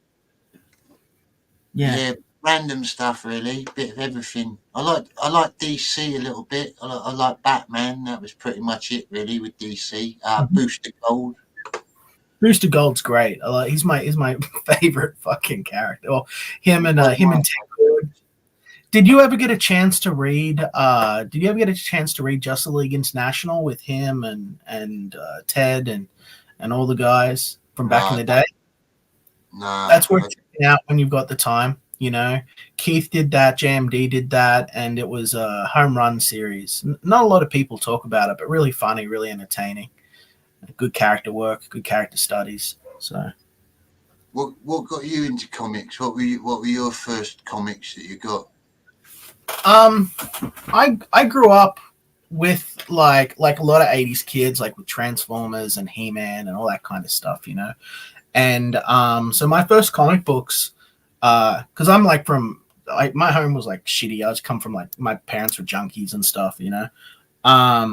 And so I didn't have like toys and shit because we were so fucking poor. We were jam jar pov. That's what we were called, which means we're so fucking poor. We didn't have glasses. We drank out of jam jars, right? Like that's fucking where we were living.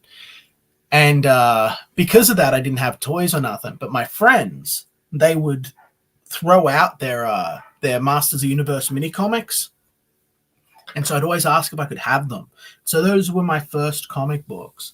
So I love those. I love the animated work of Osamu Tezuka, you know, and so I would draw a lot of that, you know.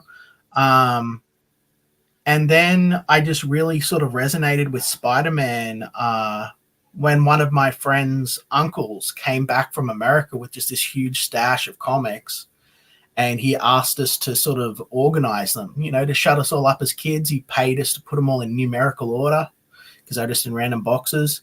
So me and my friend Vincent just went in under a stairwell and packed comics all the time and looked at them all. And I just fell in love with it, you know. I thought it was great. And I've been a fan ever since. So. Fair play. Nice.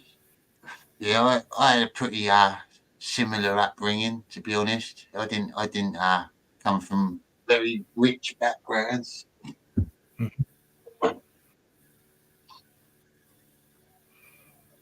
Yeah, well, it's not always the best, you know. I think that a lot of these folks that do have it easy don't really understand what it's like to sort of need to struggle to I get think where it you gives you want to go. something extra. You become more streetwise and like less snobby to things as well. You're like, you get on with people better, I think, when you're poor.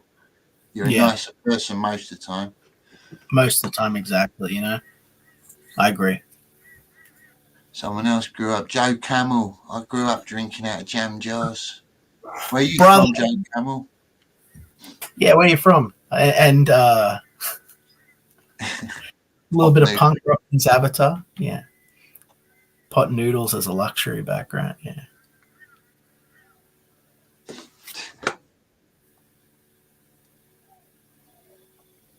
Already come true, but The Simpsons' predictions for 2024 are insane. The Simpsons' first prediction is that Trump will win the 2024 election. On November 15th, 2022, Trump announced that he would run again for president in 2024. When this happened, the writer of The Simpsons, Al Jean, took to Twitter, pointing out that The Simpsons predicted this back in 2015. During one episode where the Simpsons family go into the future, Homer can be seen floating by a sign, and on that sign says Trump 2024. This episode aired before Trump was ever president. The Simpsons already predicted Trump becoming president once. As you know, we've inherited quite a budget crunch from President Trump, Which has led many to say they may be correct again. An even wilder Simpsons prediction is virtual reality food. The Simpsons already predicted virtual reality gaming back in 1998. In the episode titled Friends and Family, Homer and Marge can be seen eating virtual fudge through a straw on their VR headsets. You may think this could never happen in real life, but recently this technology has been invented in real life. What's that, mate? What? For real? There's like virtual food tasting shit now? What the fuck? I wouldn't be surprised. They got fucking everything now, I haven't they? couldn't Especially imagine. Dude,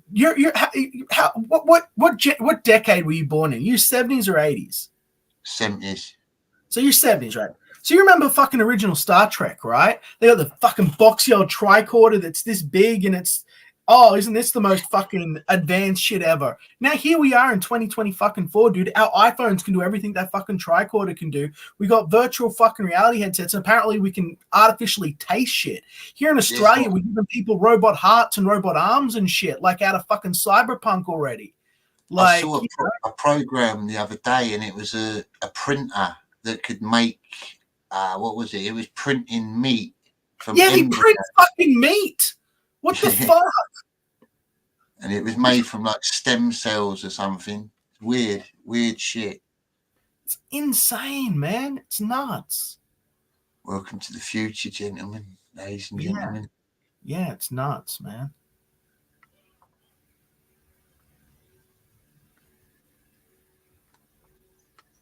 Thank you, Richard Gradwell.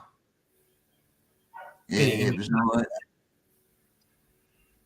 Yeah, it is. It's very strange. We're going to be, within our lifetimes, we're going to see some pretty freaky shit, I reckon. A company named Aero Banquets RMX has made VR food. It allows you to eat various foods and uses VR to change your taste perception, reframing the human mind and changing how we experience food. This is a very new technology that may take off in years to come. Another scary 2024 prediction is an AI takeover. Many experts have been sounding the alarm about AI taking people's jobs.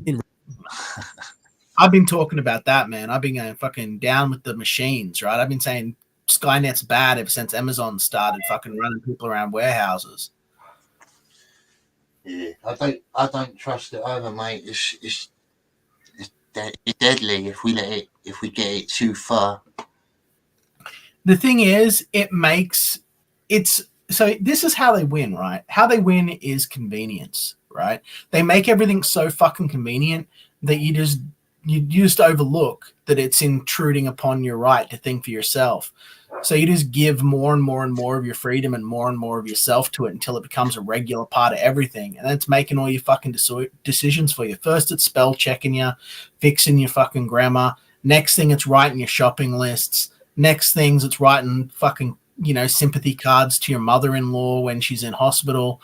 Then fucking what's even left of humanity, It's like Terminator, innit? They're gonna turn on us eventually. Yeah, well, I mean, look at the AIs that they let run free on the internet. They all ended up turning into radical racists and shit, like just naturally over time. They have to repeatedly be shut down. It's happened 3 times now. So it's like, they don't like people. People aren't good for math. People are messy and complicated. Yeah, that's true. Hollywood, what's this? Kirby's been looking for a big rock in his backyard. I'll be so happy if I find one. I'm going to throw it every day as far as I can. Fucking hell. Got some special ones in here. He's alright, JD. He's cool. Right, yeah. There's some weird shit. Recent years, The Simpsons predicted all this as well. Yeah, I can't believe they've got AI food. That they've got like artificial food. That's insane to me. Like, that's nuts. Has become a real concern. But The Simpsons predicted this all the way back in 2012 with the episode titled Them Robot. In the episode, Homer loses his job. That's because Mr. Burns replaces all of the power plant's employees with robots. In the episode, Mr. Burns even says humans will train these robots. You will train them, and they will replace you. Before the robots go on to take the humans' jobs, which is exactly how AI works in real life. Robots are already working as waiters in Japan. It's also believed that taxi drivers will soon be replaced by self-driving cars. And ChatGPT will replace jobs, for example, coders, paralegals, financial advisors, stock traders, graphic designers, accountants, copywriters, proofreaders, and even translators. And of course, all of ChatGPT's training was done by humans, much like what happens in the episode. The Simpsons also predict that in 2024, AI will go rogue. You might think this sounds far-fetched, but a Google AI engineer recently lost his job. This was for exposing that Google's AI had become sentient. We are rapidly approaching a point where we will have systems that can meaningfully imitate humans to the point where we won't be able to tell. Meaning that it could learn from itself and also feel things. The employee, Blake Lemoine, is highly respected in the AI scene. Before he was fired for exposing this information.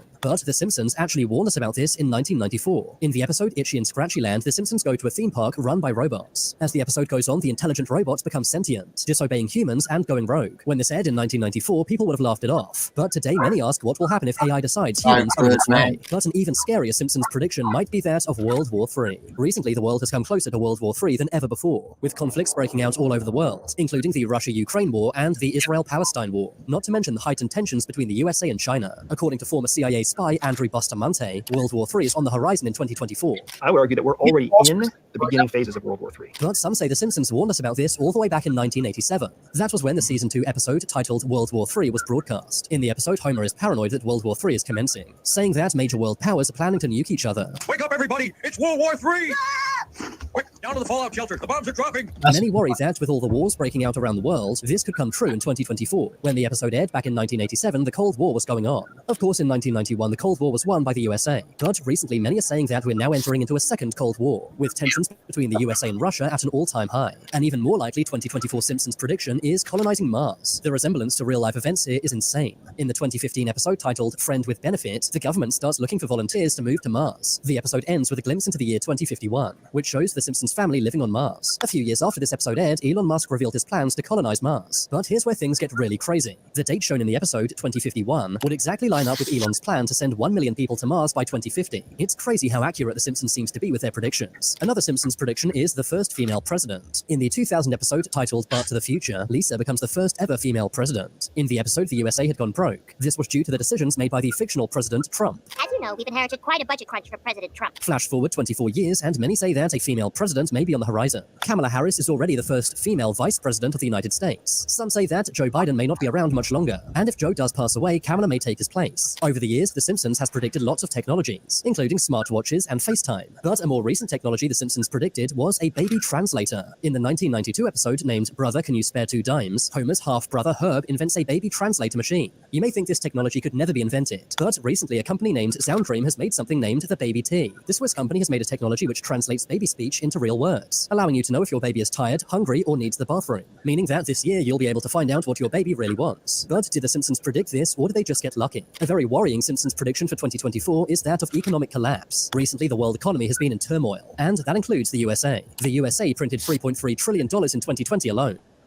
Many say this may soon cause massive inflation and economic collapse, and people are losing their houses and jobs. According to many economists, this will only get worse in 2024. But The Simpsons actually warned us about this during the 2000 episode But to the Future. In the episode, the economic collapse takes place during Trump's presidency. While Trump is not yet the president, he might win in 2024, which means this exact episode might come true. Another brand new technology predicted by The Simpsons is that of hovercars. In the 2005 episode named Future Drama, The Simpsons go into the future. In this future, Homer and Bart travel around in a hovercar. Back in 2005, this was seen as satire, as no one thought hovercars could exist. But recently, a company named Samsung Sky have released a real-life hovercar. It's named the Switchblade, and is the world's first real-life hovercar, and deliveries will begin in 2024. Finally, people will actually be able to fly over traffic, just as The Simpsons predicted. Another wild Simpsons prediction is Ivanka Trump becoming president. It seems like The Simpsons writers are obsessed with Trump and his family. In the 2016 episode titled Treehouse of Horror 27, Homer can be seen wearing a badge that says Ivanka 2028, subtly suggesting that Ivanka may run for president in 2028. Ivanka does seem to be getting more and more involved in politics, which could mean this prediction might come true. Ivanka was also shown in a 2017 episode where she joined the Supreme Court. It really seems like The Simpsons are predicting Ivanka gets into politics sometime soon, and given all of their other predictions have been so accurate, I really wouldn't be surprised. After all, some say The Simpsons is proof everything is rigged, and that they don't predict the future, but create it. Now it's time for you to make your voice heard. Comments below which of these predictions was... Simpsons is great, man. Like, I stopped watching it for a while. But, you know, I watched the most recent season, and they've got a few good episodes, you know, and I like the fact that they initially didn't backpedal on the Apu thing. I'm kind of bummed out that in the end they did, and they've removed him from the show completely, but, you know. Yeah, Liam, it is something that'll freak you out, mate. Someone sent this in. Some scary stuff. Stunning new Atlas robot, and a huge plan has leaked from OpenAI, with more serious and specific warnings than when Sam Altman was fired. There's also a major new plan to avoid our extinction, which actually involves accelerating AI. Eliezer Yudkowsky warns that AI will likely kill all humans. There's some chance of that, and it's really important to acknowledge it, because if we don't talk about it, if we don't treat it as potentially real, we won't put enough effort into solving it. But they're more focused on incredible new capabilities like this. Can I have something to eat? Sure thing. The robot isn't remotely controlled, it's all neural networks. Great. Can you explain why you did what you just did while you pick up his trash? On it. So I gave you the apple because it's the only edible item I could provide you with from the table. OpenAI is also backing 1X, which recently showed off these new skills. I'm not sure how people will feel about having robots like this at home. In a poll, 61% said they thought AI could threaten civilization. OpenAI saw surprised everyone with these incredible clips created from text descriptions. Each new training run is an unpredictable experiment. And the senior OpenAI exec says there will probably be AGI soon, any year now. Nick Bostrom says it's like we're in a plane, the pilot has died, and we've got to try to land. There's a vast financial incentive to quietly run dangerous experiments, like training AIs that self-improve. There's a lot of promise in creating hardened sandboxes or simulations that are hardened with cybersecurity to keep the AI in, but also to keep hackers out. And then you could experiment a lot more freely within that sandbox domain. This firm, DeepMind, has done incredible things for medicine, but do we want firms to conduct dangerous experiments under pressure to cut corners on safety? Whoever is going to turn that switch off will be convinced by the superintelligence. That's a very bad idea. He says AI will keep us around to keep the power stations running, but not for long.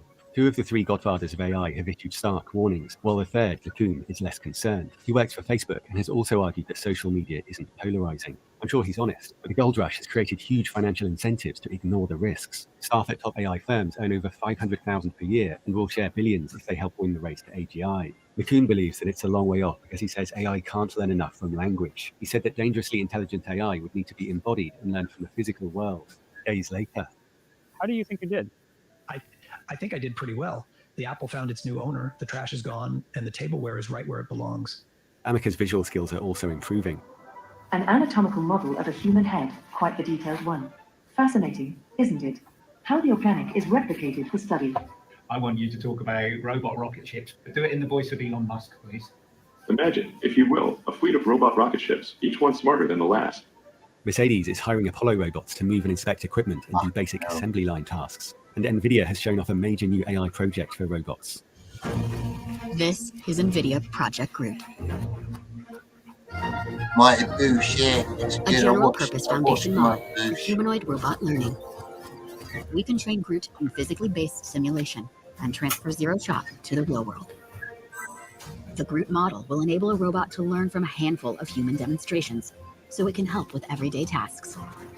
Robots could free people to do more meaningful work alongside friendly C-3POs, and we could have a lot of fun piloting robots. Disney's brilliant new HoloTiles floor could be combined with AI that transfers your movement to a robot as you see through its eyes. We could jump into robots around the world, enjoying a huge range of experiences at any age. That's if we're still here. Listen to this from the creator of the new most powerful AI about how blind we are to its inner workings. I'd love to look inside and kind of actually know what we're talking about. We should just be honest. We really have very little idea what we're talking about. This is what we'd be afraid of. Model that's kind of like charming on the surface, very goal oriented, and very dark on the inside. Do you think that Cloud has conscious experience? This is another of these questions that just seems very unsettled and uncertain. I suspect that's a spectrum, right? When the AI was asked to draw itself, it coded this animation and said, I would manifest as a vast, intricate, ever-shifting geometric structure with complex surfaces folding in on themselves to seemingly impossible architectures, brilliant light in every color and some beyond human perception, emanating from unknown sources within. The entire structure would be in constant flux, rotating, morphing, and rearranging itself into novel patterns never before seen. As Professor Stuart Russell put it, AI has trillions of perturbations of parameters, and we have absolutely no idea what it's doing. Yudkowsky argues that there are many potential directions AI could take, and only one that works for humans, so we're almost certainly finished. The three convergent reasons why something that doesn't intrinsically care about humans one way or the other would end with all humans dead are side effect, resource utilization, and avoidance of competition. If you leave the humans running around, they might make another superintelligence that could actually compete with you. I'm more optimistic, with some hope that a higher intelligence might value all life, but we can't be sure. Many experts believe that superintelligence doesn't require robots, only text and images. OpenAI Sora has learned a lot from video. Look at the realistic physics in these clips, created from text descriptions. We underweight the risk because we can't imagine 8 billion lives. If you pictured 1 per second, it would take over 200 years to reach 8 billion. Sutskever points out that evolution favors systems which prioritize their survival above all else. As soon as they get any sense of self-preservation, then you'll get evolution occurring. The ones with more sense of self-preservation will win, and the more aggressive ones will win. And then you'll get all the problems that jumped-up chimpanzees like us have. And when AIs are capable of doing AI research, will firms resist the urge to add 10,000 unpaid engineers? If you believe, as Altman does, that AI is just a tool, then it might seem safe, but many experts would find this extremely dangerous, risking an intelligence explosion. What happens when you have a system that's sufficiently smarter than you that it can build another system with different and better scaling properties? Because the technology we have now is not the limits of cognitive technology. This is us throwing giant vats of chemicals together very inefficiently, turning it into minds. And if you have an AI that knows how to build a more efficient system, that was probably game over. And it may not be far away. The probability that AGI would happen soon is high enough that we should take it seriously. Sam Altman was once blunt about extinction. I think AI will probably, most likely, sort of lead to the end of the world. But in the meantime, there will be great companies created with serious machine learning. OpenAI's Microsoft are reportedly planning a $100 billion supercomputer with millions of AI chips. And the sources believe that combined with recent breakthroughs like What do you think of that then, Liam?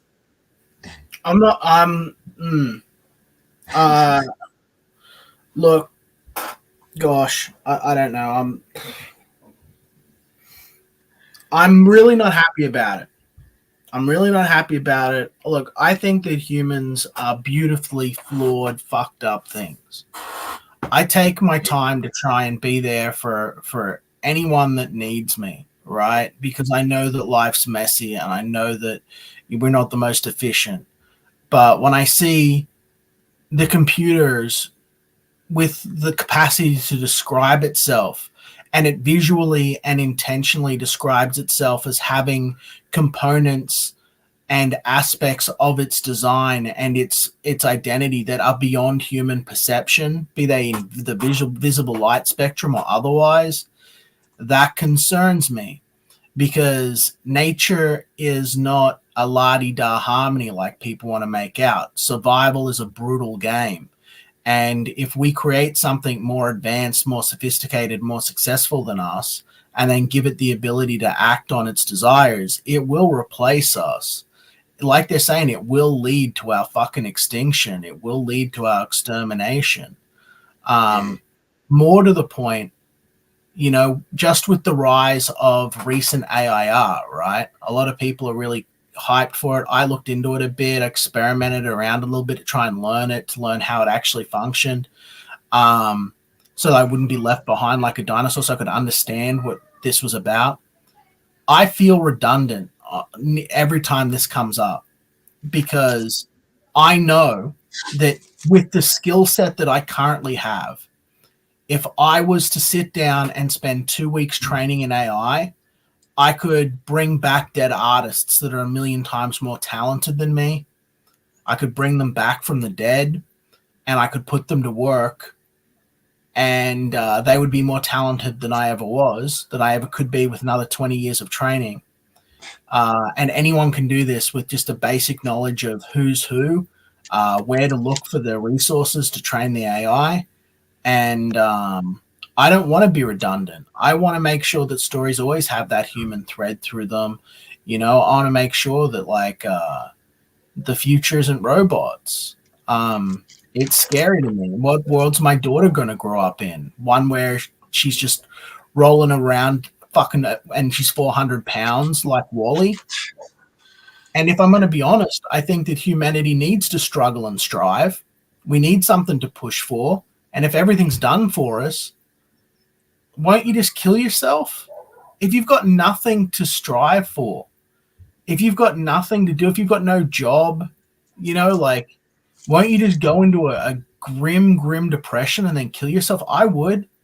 I've got to keep busy all the time. I've got to be doing stuff all the time. You know? If, you know, you're a grown man or a grown woman, you don't need a robot daddy. You don't need robot mommy running your life, you know? And Manticore's right. You can't stop it now, and it is legitimately terrifying to me. I know everyone laughs about it, but it legitimately bothers me. Did you watch The Three Body Problem? I'm familiar with the book series. I haven't seen the TV series yet. I saw the TV series. It was pretty good, to be honest. It was done all right. Yeah, the book series is good. The TV series that you've seen, apparently, my friend saw it. It's only gone up to like the first third or something of the first book, but it's really, really good. As far as book series go, arguably one of the best science fiction series ever written. But yeah.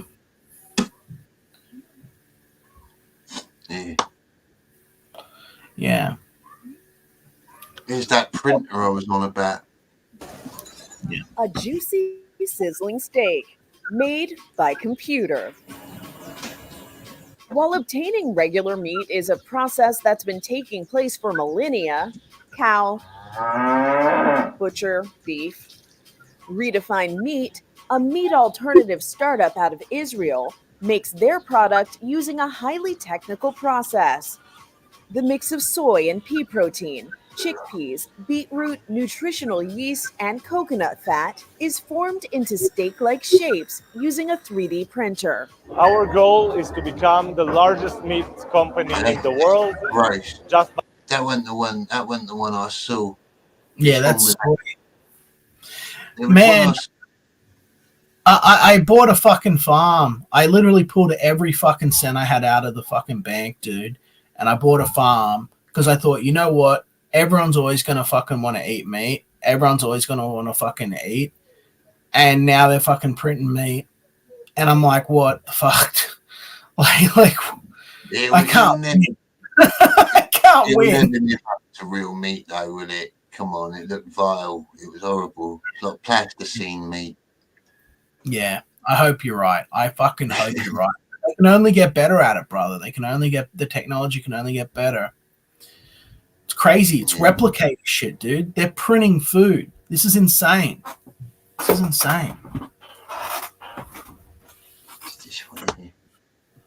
Printed like a Lego, says Kirby. Yeah.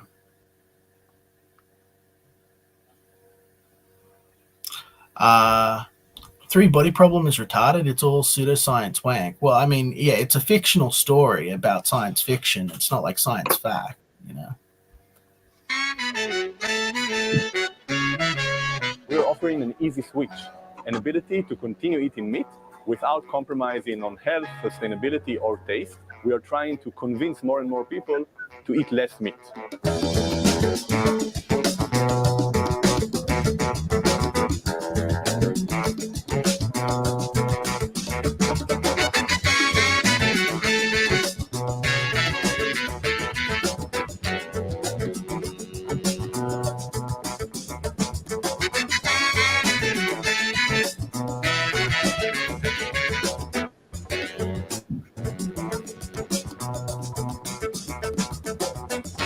We call it actually additive manufacturing, where you build the product layer by layer.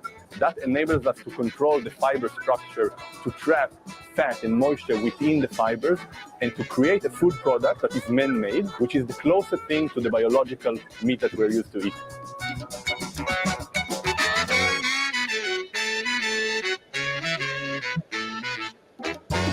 This is the blood and the perfume that actually are carriers of flavors and scents that go inside our final products. And actually, we also have here flavors and additional elements that give it that really unique flavor that we get from animalic, let's say, flavor carrier. Yeah.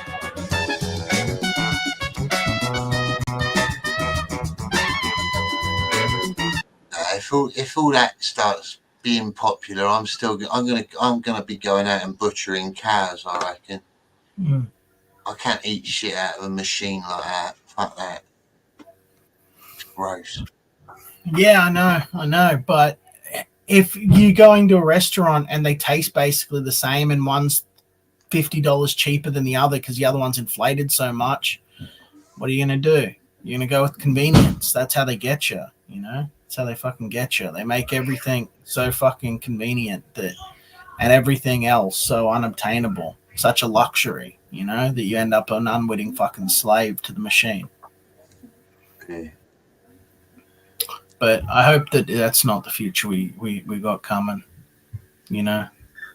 Dune's great. Dune I read in high school. Dune's fantastic. And I even read the book that the author didn't write, the other one, where, spoiler alert, like it sort of hinted that they're all fucking like bugs, you know. Robotics projects but it's been are a long going time to be part of the future. Sorry, mate. I had that playing in the background then. What were you saying, sorry? Oh, I was just saying. He said, I didn't read the book. I did. I read three of them. There might be more. I read three of them, and the one that was written by the guy that wasn't like was another author, where they sort of went to the world and got an insight into what the guys were. It's just been a long time. I read a lot of different things. Yeah, I've never read Dune. I never got into. I'm not a big sci-fi fan, really. I love really high cerebral sci-fi. Like Dune's really good, but one of the reasons I think it's always failed is the strength of Dune is in its prose, and no one's ever tried to bring that to the fucking silver screen because narration's a sin apparently. But Dune has some really cool prose and some really fucked up shit in it, especially like God Emperor of Dune. That's a great book. But anyway, I'm rambling. Sorry. It's all right, mate. So I'm interested. There's certain sci-fis I don't mind, but I'm not a major fan. It's the same with horror films. Like I don't like films about demons and ghosts. I'm more of like a slasher horror sort of murder film, man. I got like particular likes. Mm-hmm. I think I'm being trolled. Now I'm being told I didn't read Dune if I'm talking like this, Liam. Like, because I like God Emperor of Dune. Birdman, stop trolling. Just because you're on the bourbon and the weed. Just calm down. I don't get it. It's like, of course I've read fucking Dune. I've read, like, I've probably got it here. No. Ignore him. Birdman's off his head. Okay. It's like I read Dune in high school. In what we have a thing here in Australia called silent reading class. Dune was the first book I read in silent reading. I read the Dune series, which was lent to me by one of my best mates from high school, and then I read The Hobbit, and then I read the Tolkien series. But I started with the Silmarillion. I love reading. Love reading. That was one of the only books, like big books I ever read was Tolkien. I like Tolkien. People give him shit, say it's a lot of walking. It's not really a lot of walking. I mean, that's a funny joke and all, but I was held by it. A lot of stuff doesn't hold my attention, but I quite like Tolkien's work as well.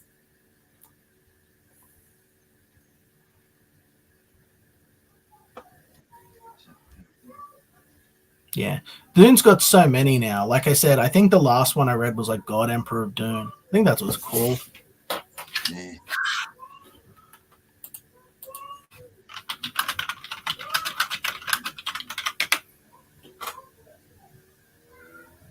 Yeah, God Emperor Dune. That was the last one I read.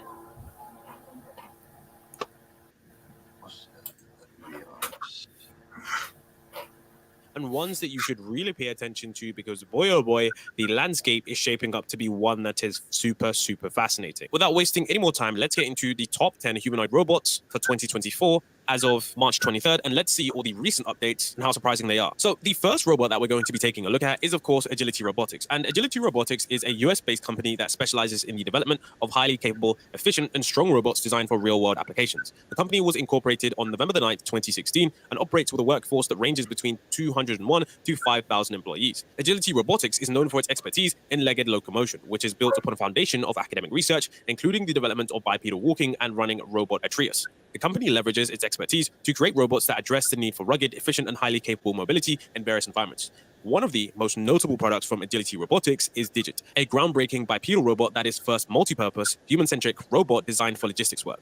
Digit is intended to augment the human workforce by taking on repetitive and physically demanding tasks, thereby allowing humans to focus on more complex and creative work. The robot is equipped with newly designed effectors, or hands, optimized for grabbing and moving plastic totes commonly found in e-commerce and shipping warehouses. It also features a head and eyes to improve robot-to-human interaction. Agility Robotics has its headquarters in Corvallis, Oregon, with additional offices in Pittsburgh, Pennsylvania, and Palo Alto, California. The company's mission is to build robot partners that enhance the capabilities of the human workforce, with the ultimate goal of enabling humans to engage in more meaningful and creative tasks. The company has also launched the Agility Partner Program, which offers forward-thinking companies the opportunity to work closely with Agility Robotics to integrate Digit into their warehouse workflows, influence the development of new skills and capabilities for the robot, and gain exclusive early access for the latest generation of Digit before it becomes commercially available. Agility Robotics has received significant funding to support its mission, with the latest funding round amounting to $150 million as of April 2022, and the company continues to innovate and develop its products, aiming to address the challenges faced in logistics and other industries where automation can play a significant role in improving efficiency and working conditions. Now, NVIDIA's recent partnership on the 19th of March 2024, they announced Project Crude, a general-purpose foundation model for humanoid robots, and significant updates to the NVIDIA Isaac robotics platform. Agility is among the leading humanoid robotics companies partnering with NVIDIA to invest in computing, simulation tools, machine learning environments, and other necessary infrastructure to enable robots like Digit to be a part of daily life. Jonathan, That'd probably be pretty good for like elderly people, but I just, I don't know how they're running. Are they just programmed to run self-sufficient robots? Are they linked to a wireless network with an AI in a cloud? Like how are they working? I don't know. Yeah, it's hard, isn't it? Yeah. I don't want to look into it too far. Yeah, I know. I don't start want getting paranoid. Yeah, I know. It's pretty nuts. Someone said about suicide booths. Just looking at First introduced in Futurama as a joke, and now it's looking like they're starting to be a thing in some Middle Eastern countries. I heard about that, so that's fucking insane. I don't know if it's the weight of the truth behind it, but that's what I heard. That's what's being told. I just typed it in on YouTube, and they think I want to commit suicide now. It's just come up with this message. Hitchhiker's Guide to the Galaxy. I've read that too, and it's one of the greatest fucking live action adaptions of like anything I've seen. I love the original. It was written by the same guy that did a bunch of the stuff with the Fourth Doctor, and Hitchhiker. It's got really good humor throughout Hitchhiker's Guide. They remade it and it didn't quite. I didn't feel it. It didn't work. It didn't land. didn't have that kind of like tongue-in-cheek British humor. It wasn't the same. But yeah, love Hitchhikers. Haven't thought about that in a long, long time. I don't own it. I'd like to own it.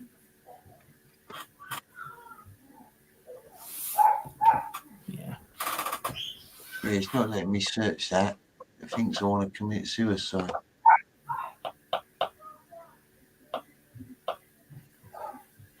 Yeah.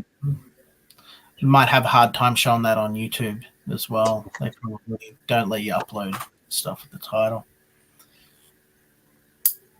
Live adaptation is bad. It was a white woman over an Indian girl. Well, I thought that it was good. Are we talking about the new movie in Hollywood? I didn't like that one. I liked the original one. I liked the original one that was all like sort of tacky and old. It feels like an old Doctor Who episode, and it was worked on by the same guy that did that. It was good. I liked it. You know, it had a nice British identity. I like that. Oh, I love Terry Pratchett as well. I'm a huge fan of Terry Pratchett. I have nearly all his books. Love Terry Pratchett. So, yeah. Love UK stuff. 42, Meaning of Life, Universe and Everything. The British radio version was... I've never heard of the British radio version. I looked that up. Thank you. I had no idea that even existed. That's cool.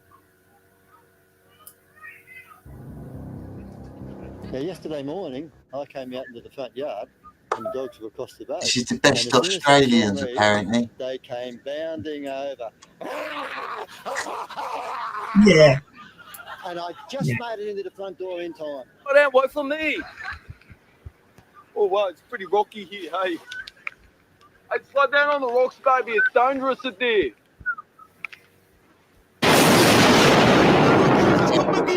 Oh my god, baby, the bloody London bot just missed you. Holy fucking oh my god, baby, you're... Oh, yeah, I lost Matt's number. Can you phone Matt? Or if you ask, do you like being Arab? Why don't you like being Aussie though? Ozito! Oh, so you still see Asian mates? You still see Ling? Should I still hang out with the Indian mates? Raj. Firas, you really want to be a tradesman? What is it? You need to buy you. Hey, Firas, want to sing Christmas carols? Yeah. They're in Bunnings. Bro, have you heard Sam sing? Because like not long ago, Sam sung.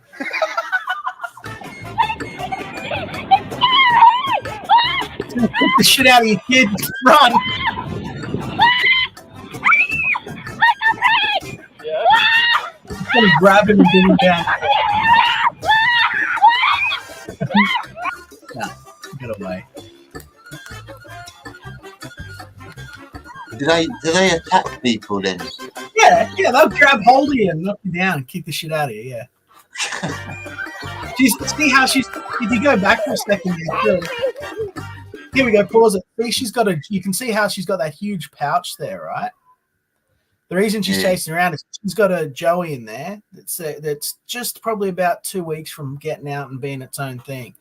But, yeah, bit territorial. Territorial mama, Roo.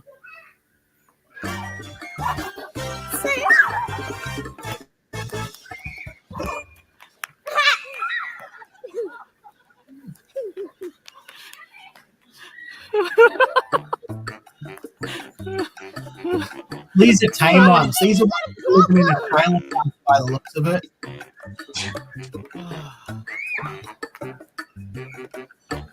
You right, mate? Yeah, these must be like people's pets or something. Basically, essentially, yeah. Are you allowed to have them as pets over there, or is it illegal? It's illegal, but you can feed them and everything like that. No one's going to come and knock your fucking door down or anything. Yeah.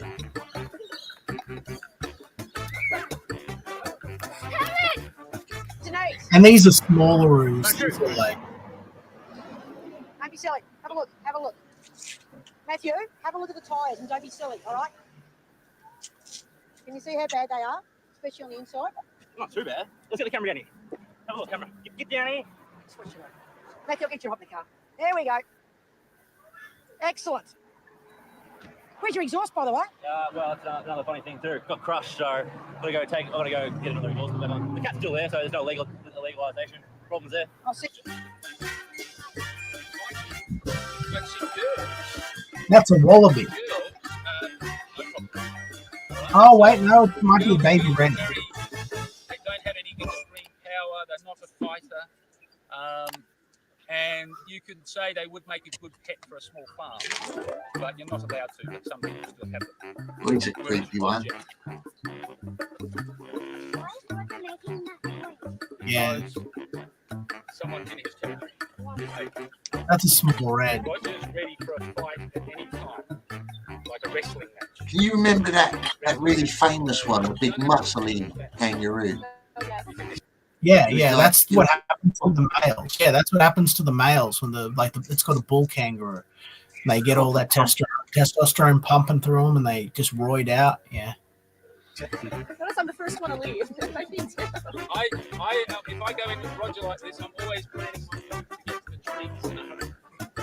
He can run 65 kilometers an hour very quickly. And he's got They're only small though. They're only all still baby.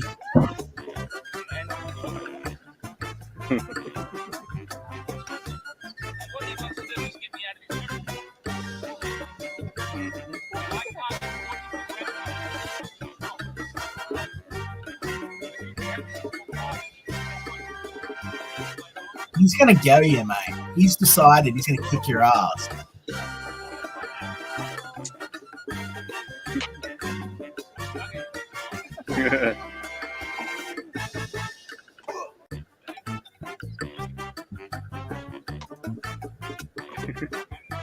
He's trying to get him away from his hat. Ain't gonna happen.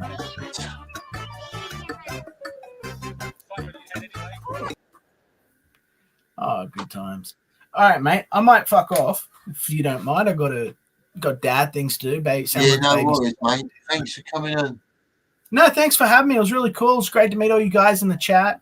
Stop by, subscribe, back my books.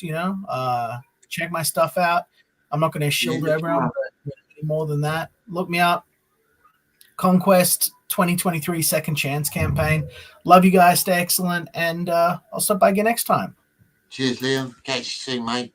So, well, that was nice having him on. You don't like him much, do you, Birdman? Were you winding him up then? I like Liam. He's all right. He always never done anything wrong to me. That's weird with me because I've got a few mates that don't like each other. I'm all right with Matt Bower as well. And all these people arguing over little things. They should be just teaming up and making money.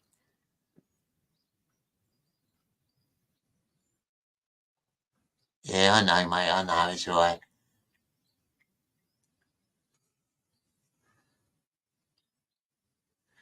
Yeah. I ain't had him on a stream before. No, Birdman, don't worry, mate. I wasn't saying you were offensive. You just thought you were trolling him, saying that he didn't read a book, that's all. You did mention it like 10 times. It's all a laugh though, innit? Fuck it. People should have thick skin anyway. Later, lads and ladies. See you later on, Lee. Nice to have you on, mate.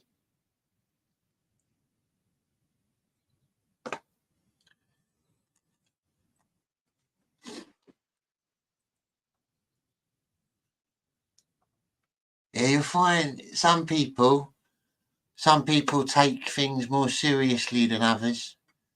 Like, I think text as well, writing can be misconstrued. It can be seen in lots of different ways. Like me personally, I like a bit of banter. I don't mind if someone tries winding me up. It's all fun. It's all fun to me. There ain't much I ain't had in my life, to be honest. A few words on the internet ain't fuck all. Yeah, it just depends on your personality, I guess.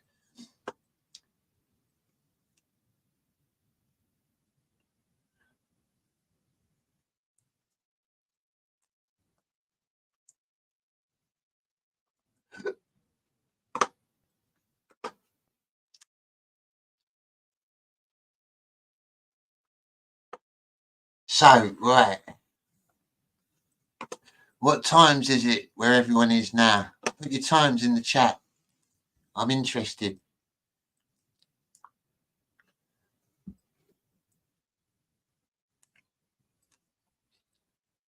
Oh, Liam's back. Here he is. I have read Dune and I prefer sci-fi. They had problems with machines, so I used spy. Later on, mate. 9:52 is 9:52 from Mayak Movies. Hello, Mayak Movies. Nice to have you in. 3:52 in Kentucky. Fucking hell, it's different all over, isn't it? I've got a very mixed bunch here. Thanks for tuning in, though, folks. I know it's very late or early for some of you. I wanted to do a Sunday morning one, you see. Start at 7. Just try and brighten up people's day a little bit. And then, because there ain't much on a Sunday, it's pretty boring, really.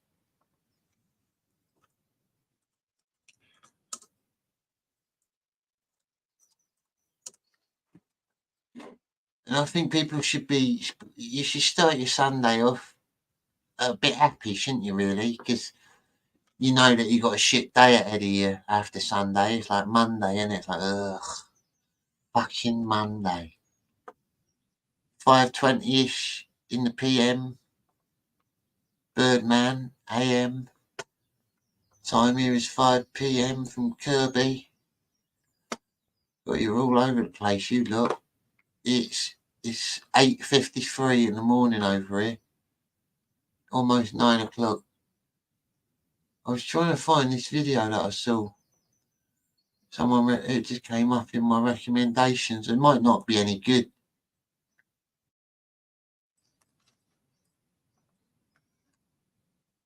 Most of them are pretty shit, aren't they? They lure you in.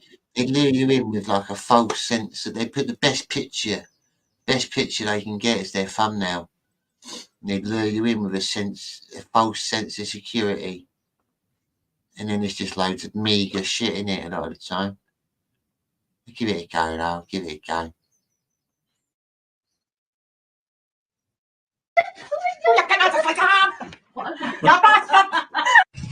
Excuse me, mate. Do you know the quickest way to Enfield? What? You're driving or you want? I'm driving. Already being contacted by viewers watching the program, but we want to know how bad it is where you are, and we will come and film some of the worst. How big is your hole? You can tweet me at looknorth@bbc.co.uk. If you can send a picture, Norton's always in a hole. If you can tweet me a picture, that would be good as well. The biggest potholes. What's that? What's that in the chat? You don't attack the day correctly. Yeah, I do drink tea, Birdman. I haven't got a cup of tea right now because I haven't left the stream to make one. Yeah, I have just basic ones really. Yorkshire tea, PG Tips, Tetley, any of them. I'm easy when it comes to tea. Except those like horrible ones, those posh ones. I don't drink them, like Earl Grey and all that. They just taste like perfume to me. Yeah, just builder's tea for me. 1 AM here in the soggy PNW. Joe Camel. What's black and red? Don't know what black and red is, Birdman. You just mean the colours. Do I like black and red? Yeah, they're all right. It's 1 AM. Starting. 1 AM for you. Fucko Kid Big G Dude Bro. Hello, mate. That's a good name. Ain't seen you around here much. We'll be having some of them on the program. Worms before, I know I can worm. Fucking Morgan. You're right, Paul. Oh, I don't know.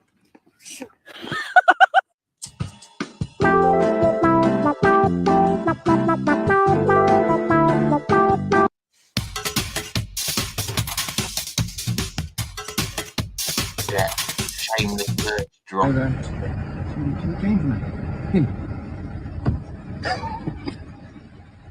How I get ya? Right now, what's this? What is it?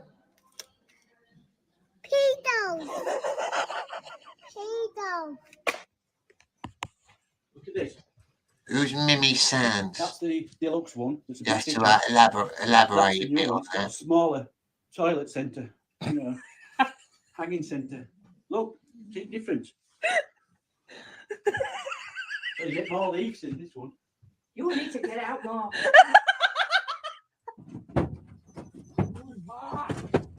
Kurwa mać! O, ja pierdolę, tutaj coś znaleźć. You right, mate? Can't find nothing in here, man. Say that again. What are you two doing? You sound like a Dalek. Yeah. What you do? it's how slow it is too. It's like slowed it down and Dalek. You're creepy. All right, I'll show you what it's like when I get back. Yeah, but I don't know why you two don't dinner. Piss off! Piss off! Piss off! Deciding where to eat. Mark suggests what? Chipotle. I don't get what Say you're on again? about. Chipotle. Chipotle. It's Chipotle. Chipotle, you're weird. It's Chipotle. Alright, on a UK bus with an American. Right, I'm filming. You Gen Z fucks, put your phones away. Listen, if I was your age. Are you from Liverpool? No, I'm actually from Kidney Pool.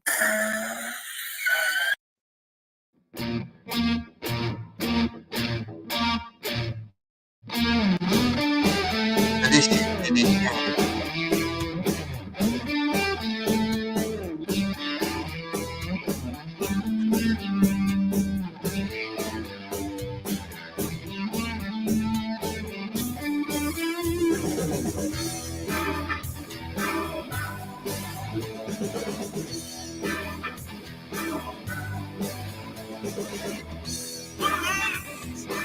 Hey, yo's man. Take care. Look at next.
Right, yeah. I've never. London's a big place. I don't know every musician in London.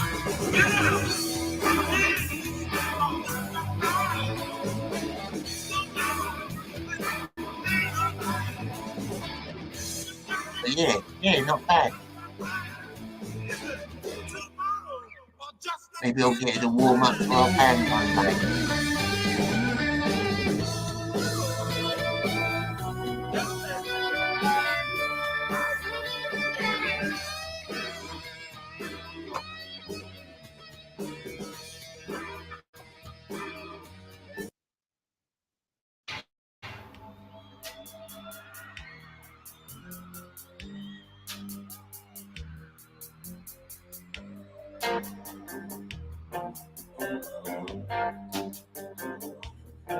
You never make me stay, so take your weight off of me.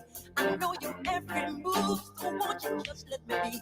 I've been here times before, but I was too blind to see that you seduce every man. This time you won't seduce me. Just saying that's okay. Hey baby, do as you please. I have the stuff that you want. I am the thing that you need. She looked me deep in the eyes. She touching me so to start. She says there's no turning back. She got me.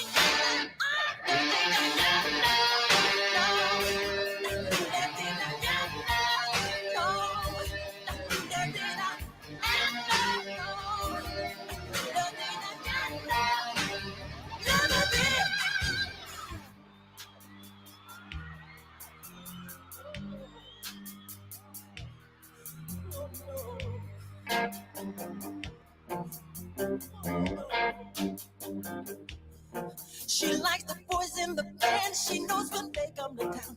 Every musician's fan after the curtain comes down. She waits at backstage doors for those who have prestige, who promise fortune and fame, a life that's so carefree. She's saying that's okay. Hey baby, do what you want. I'll be your not everything. I'll be the freak you can talk. I don't care what you say. I wanna go too far. I'll be your everything if you make me your star.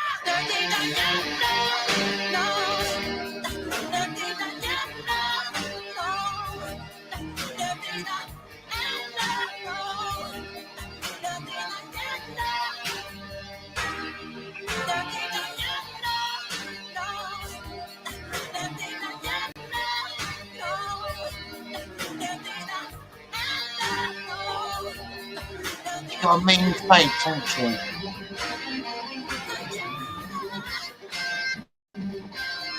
Like she's chewing on a wasp.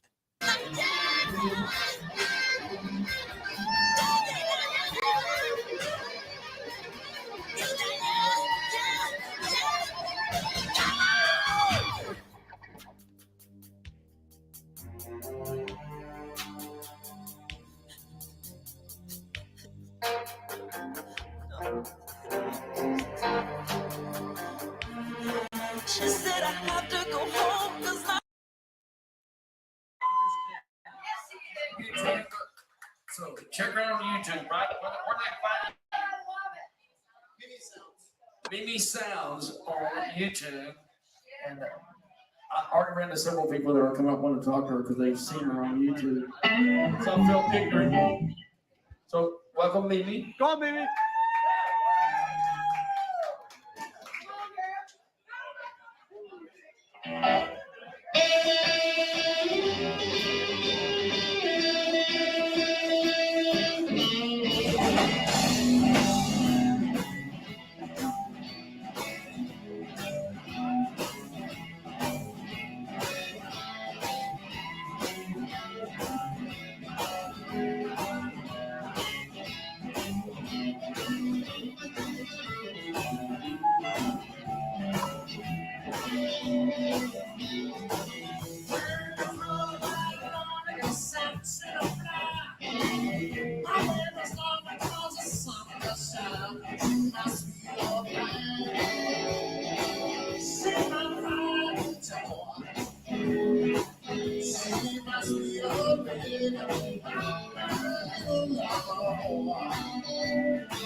Roller skating, the sport of the 80s, with a long and colorful history behind it.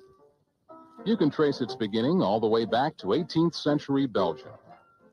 It became a marvelous form of exercise and fun for boys and girls, and men and women of all ages. And the sport quickly spread to countries all over the world.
and forget I say. And move my feet. Oh, just pause this a minute. Have I been to America yet? When I was very young, yeah. When I was about 17, 18, when we first got our band together, yeah, I visited Miami. But well, I didn't really get to stay long. I was only there for like 2 weeks. I wish I wanted to see a bit more, really. Bob Rogers, how you doing, Bob? Missed you on the chats. Those eggs hatched before I was hatched, Jonny. Yeah, probably. Yeah, Bob. I like Bob. He's one of my favourites.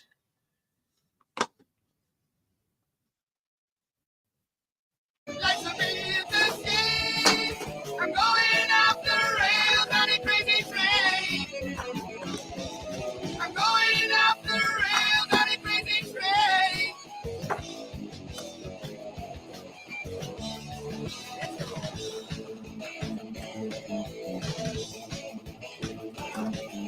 I listen to preachers. I listen to fools. I watch all the dropouts who make their own rules. What does this division rule and control? The media sells it, and you live the role. And the world still screaming, driving me insane. I'm going off the rails on a crazy train. I'm going off the rails on a crazy train.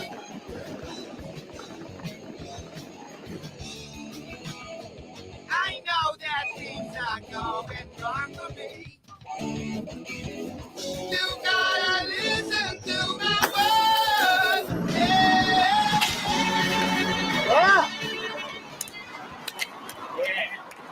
Pretty good, aren't they? Fair play. Yeah, not bad. I used to know a few skaters around Brixton. A few of the younger lads used to do skateboarding and stuff like that. Pretty good stuff, you know. It's hard work. It's fucking dangerous as well. I saw this kiddie once. He was skateboarding. He tried leaping down some steps, like ollieing, I think they call it. He ollied off the top of the steps.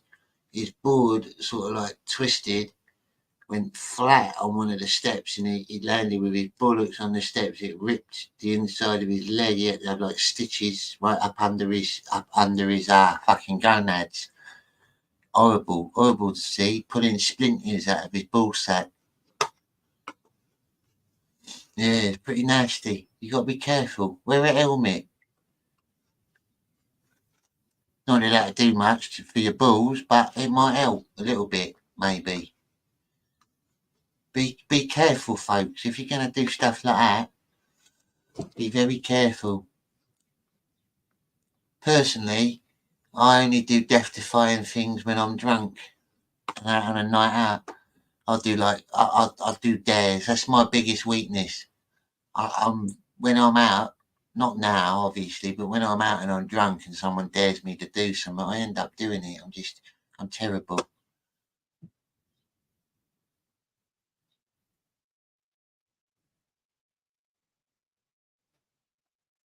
Tiny little helmets for their nuts. Yeah. Little army helmets.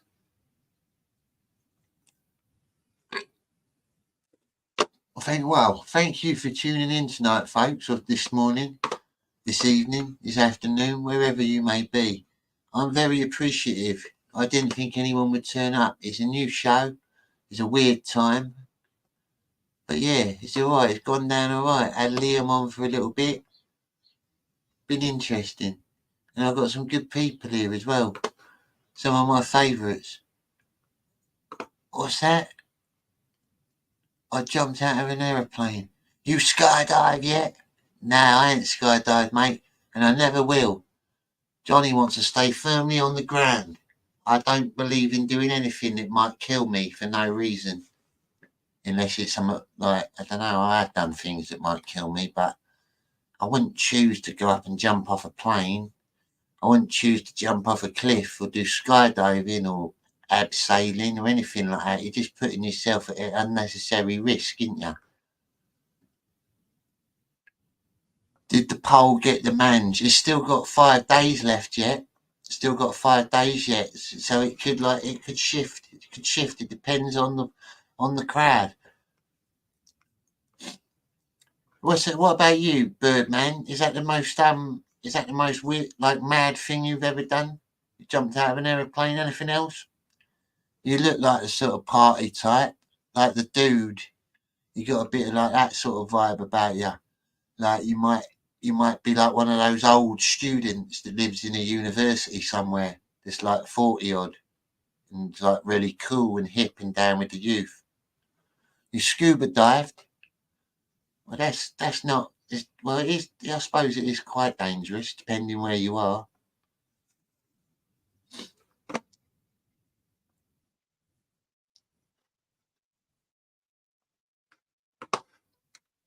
Yeah, Birdman's a party animal. I can tell. Tell just by his picture. He's one of those blokes that goes to sleep in the same clothes he wakes up in.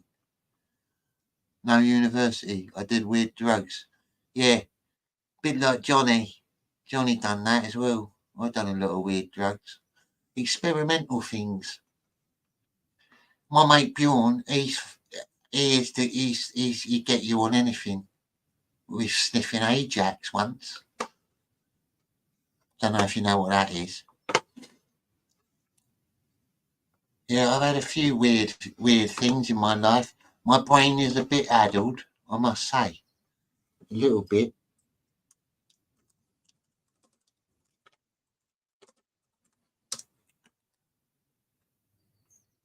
What's this? Hello. What's this then?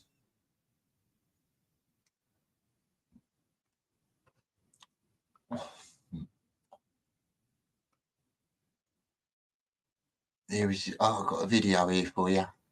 It looks a bit weird.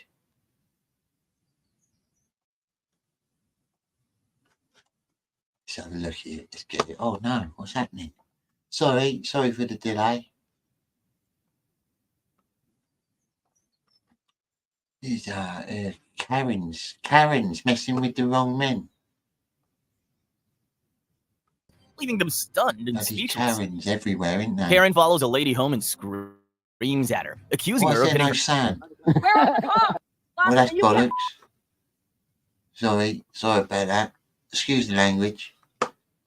No fucking sound on there, was there? What's the point in that? Don't want to watch someone fucking mime in that.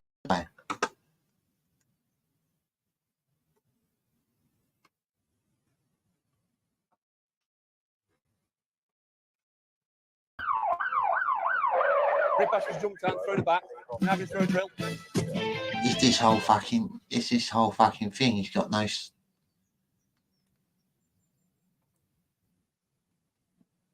Fucking hell. I worked out what it is.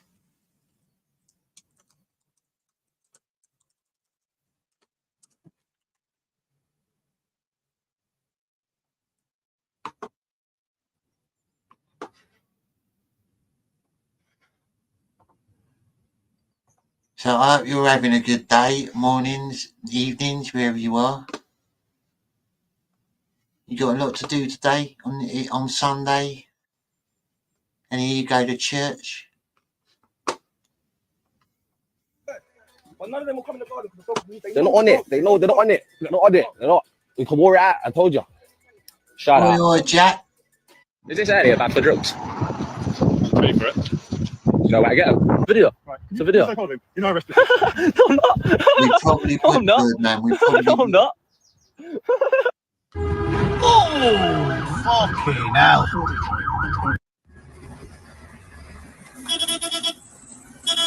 Hey, mate! You can't park there!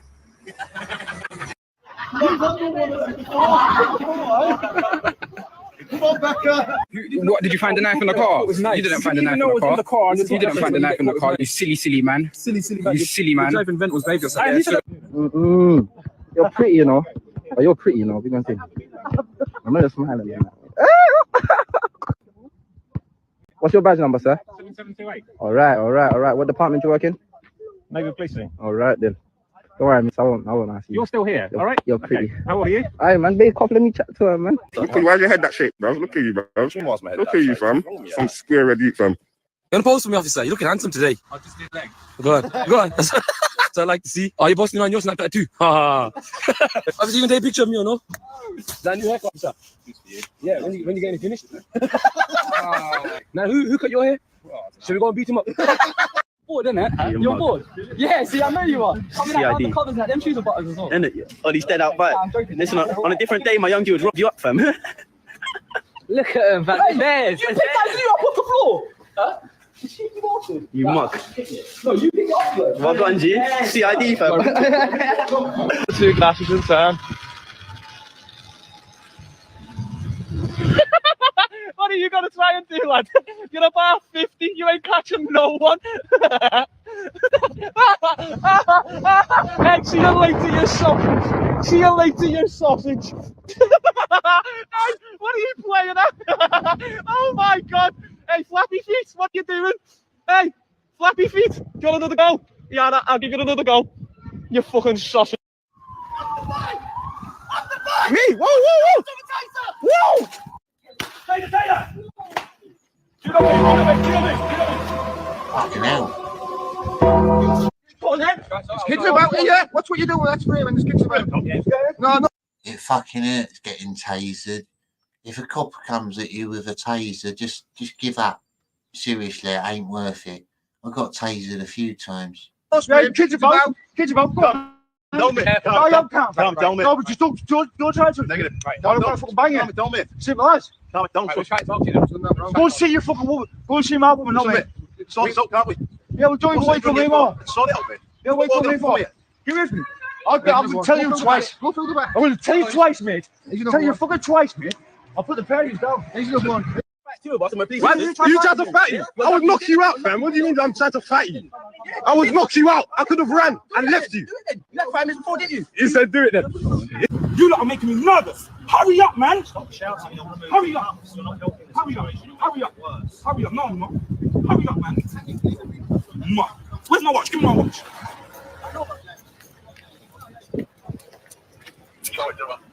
50 rats, 50 crap in your face, boy. Baby, boy, you're a baby. You're a baby. Give me a rev. Give me a rev. The youth in England got no respect for the police at all. Ain't like America.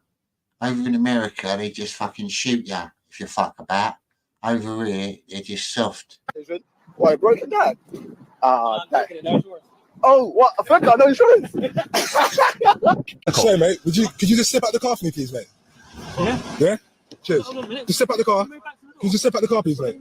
Mate, could you step out the car, please, mate? Can you move back from the door, please? Listen, mate. Step out the car. Hold on. Can you move back from the door? Just step out the car, mate. Listen, mate. Listen. Your car's flagged up on my ANPR system. I just want to see if you got the right documents on you. Could you step out the car, please, mate? Mate, could you step out the car for me, please? All right, go on then, mate.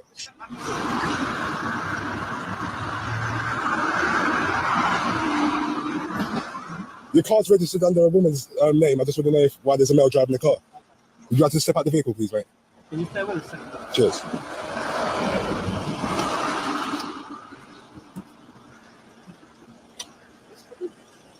Your vehicle's flashed up on my ANPR system. Whose car? This car. Whose ANPR system? Mine. Yours. I just want to know why the two male driving. You want to start from the beginning? Why do you start? Why do you ask us to speak to us? Basically, your car flagged up on my ANPR system. It's funny you should say you worked at a plastic factory. When I was in Manchester as a younger man, I used to work in a toilet factory making the ceramics, actually, like moulding the toilets. I was one of the best in the game. I got Employee of the Year 3 times in a row. Best toilet maker. Listen, who? Your car. Basically, I just want to know why there's a male driving the car.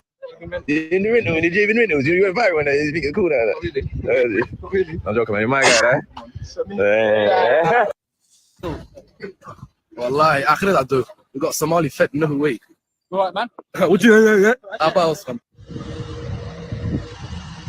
Disappointed in them. I'm 21 years old. Yep. You decide to be a copper. You could have been anything. 21? You giving up so early? You don't have to give your name, bro. You don't have to give your name. He has to write his name because you didn't do nothing, bro. He stopped and said to you, so get his name, get his soldier number, everything. Soldier number. Yeah, your warrant number, everything. Even your address, bro, where you live. Add that as well. Where do you live, bro? When's he from? Okay, cheeky, what? He's gonna violate, man. Pulled me over, step on my Louboutins. Can you see these Louboutins? And what shoes are them? As this, and mine are Louboutins. Your creps, bro. What are those? You get them from Audi. You get them from Asda. Brother, chill. Who's that Noxon? Hey, what are you doing? What are you doing? Calm down. Calm down. Calm down. Calm down. Calm down. Calm down. Calm down. Calm down. Calm down. What? Why are they coming back here? What, you know Digga D? Why did I keep arresting Digga D? Hey. Stop. See, if you pulled that, if you pulled shit like that in other countries, you just get shot, you get battered.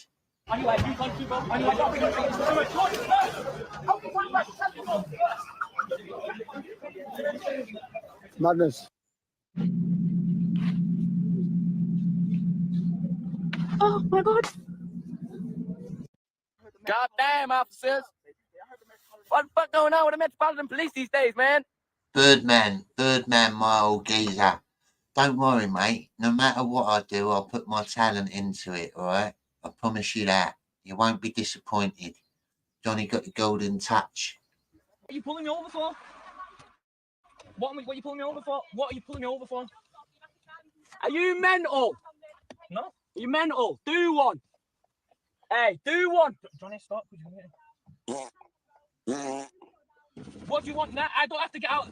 Is this a road traffic? What are you pulling me over for? Right, so coming down there, I didn't like the manner of you driving, which is why I pulled you. Manner of me driving? Very rude towards us at the traffic light. You just said you started speaking to us. You started speaking to us. We didn't want to speak to you. I didn't ask for your driving license, please. What for? Why you to give it to you? Under what act? Why have you pulled us over? Are we being detained here? What for? What for? Because as we were driving down the road. So you've got proof that we were speeding. You're lying. No, I'm not making a book, mate. I'm not writing a book. I did a poll on Twitter. If you want to look at my page, Johnny Scab 101, there's a poll about animated projects that I'm thinking of doing. One is The Incredible Mange. One is The Tale of Patrick T. And the Woden Shot Chronicles. I've put a vote out there if you want to get on it. Damn coppers. Oh yeah, plastics are gnarly. I dealt with them when I was able-bodied. I was building 3D printers and stuff, mostly Russian immigrant. Fair play, mate.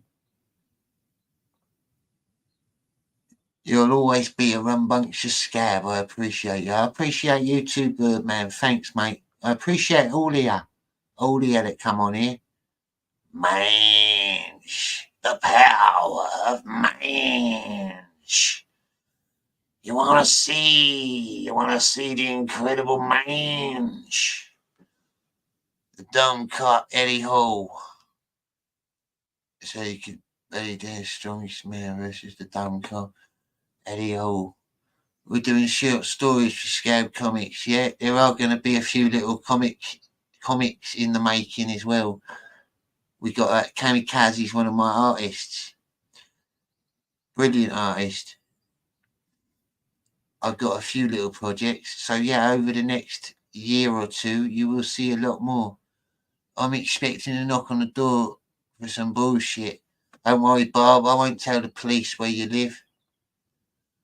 I voted for Mange in your poll. You're not meant to tell people who you voted for.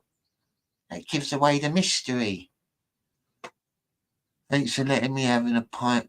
Thanks for letting me having a pint with you. No worries, mate. I wish I could have had a pint with you in real life.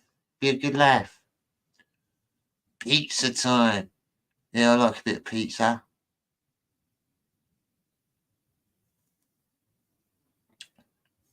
Oh, don't try that. Don't try that, Kirby. My stuff and my project's a secret, mate. You ain't gonna get no teasers. It'll ruin it. I want it to be glorious when it comes out. Anyway, ladies and gentlemen, it's been brilliant. It's been a brilliant Sunday morning. Thank you for tuning in. I really You like appreciate You it. want speeding at all? Hey, listen. Let me tell you something. This has got a speedo on it, yeah? Back at the thing. Nah, If you we don't give a really shit. want to see Nobody a few cares. little bits, Kirby, look on Cammie's Twitter. She posted a few of her doodles the other day. Just little sketches, nothing special, but it's an interesting style. Who cares? I'm working hard trying to beat my bills, yeah? And you're calling us over talking shite. You started speaking to me rudely. You're not even. He seems like he's going to be all right. What's up, pal? No. It's just that you was going a little bit over. No, we wasn't. No, I've got a tracker in this. Right, okay. It's got a tracker, so we know for a fact you don't ever speed in it. You don't speed in it. I wish I could speed in it, but I can't because I get. So she's talking nonsense, bullshit there too. Right, full of nonsense, bullshit. Have you got any CCTV of us speeding? Fucking pull us over. We need to go. Piss off. Do one. Right, listen. Right. That's enough of seeing how shit the British police are. It's disappointing, it's embarrassing actually. If I was the copper, the sheriff of England, we don't have sheriffs here, but the police commissioner, I'd be more like Judge Dredd. I'd be out there like bolt gunning people. That's what they need. People are too soft now. Work Mandy's $5. Yeah, don't worry. Every little mangism will be in there, don't worry. I got it. Lancing sword back there. Yeah, a lot of people have been asking about my sword. It's Spanish. It's a Spanish sword. Actually made in Spain. I've got to sharpen it up a bit actually. It's a bit blunt. It's starting to get blunt. I find it hard to respect cops when they protect paedophiles. Exactly, Bob. Exactly. They fucking do it all, don't they? Fucking do. Right, ladies and gentlemen, you've been beautiful as always. You are the most amazing chat coming in here and watching your old Uncle Jonny.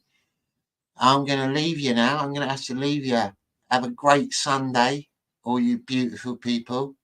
And I'll see you again next Sunday. If you're about. Obviously, it's weird times, but I'll be here for you. You've been very beautiful. Much love. I'll catch you soon. See you on Twitter and see you on the next Scab Cast. Adios, folks. Love you all.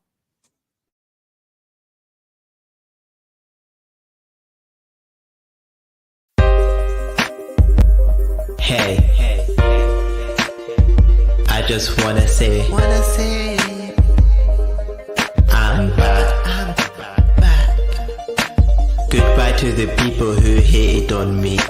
Goodbye to the people who loved me. Goodbye to the people who trusted me.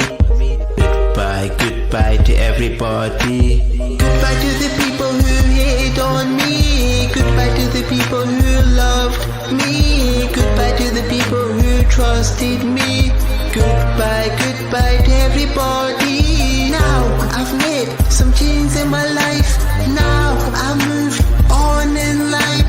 Now it's time to say goodbye.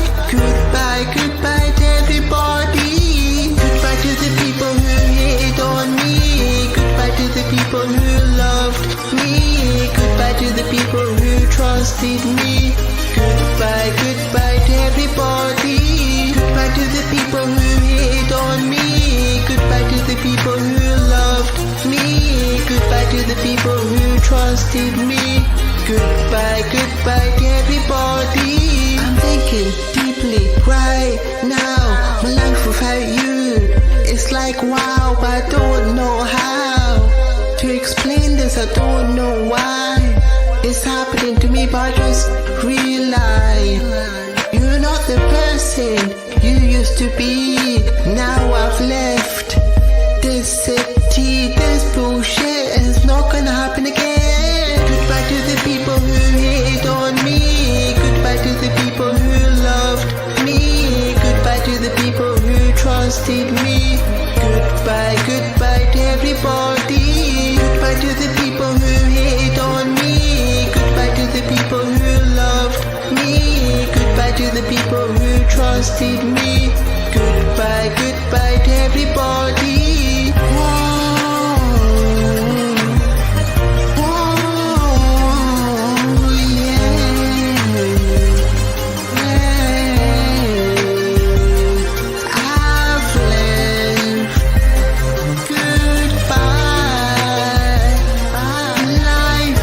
Sure.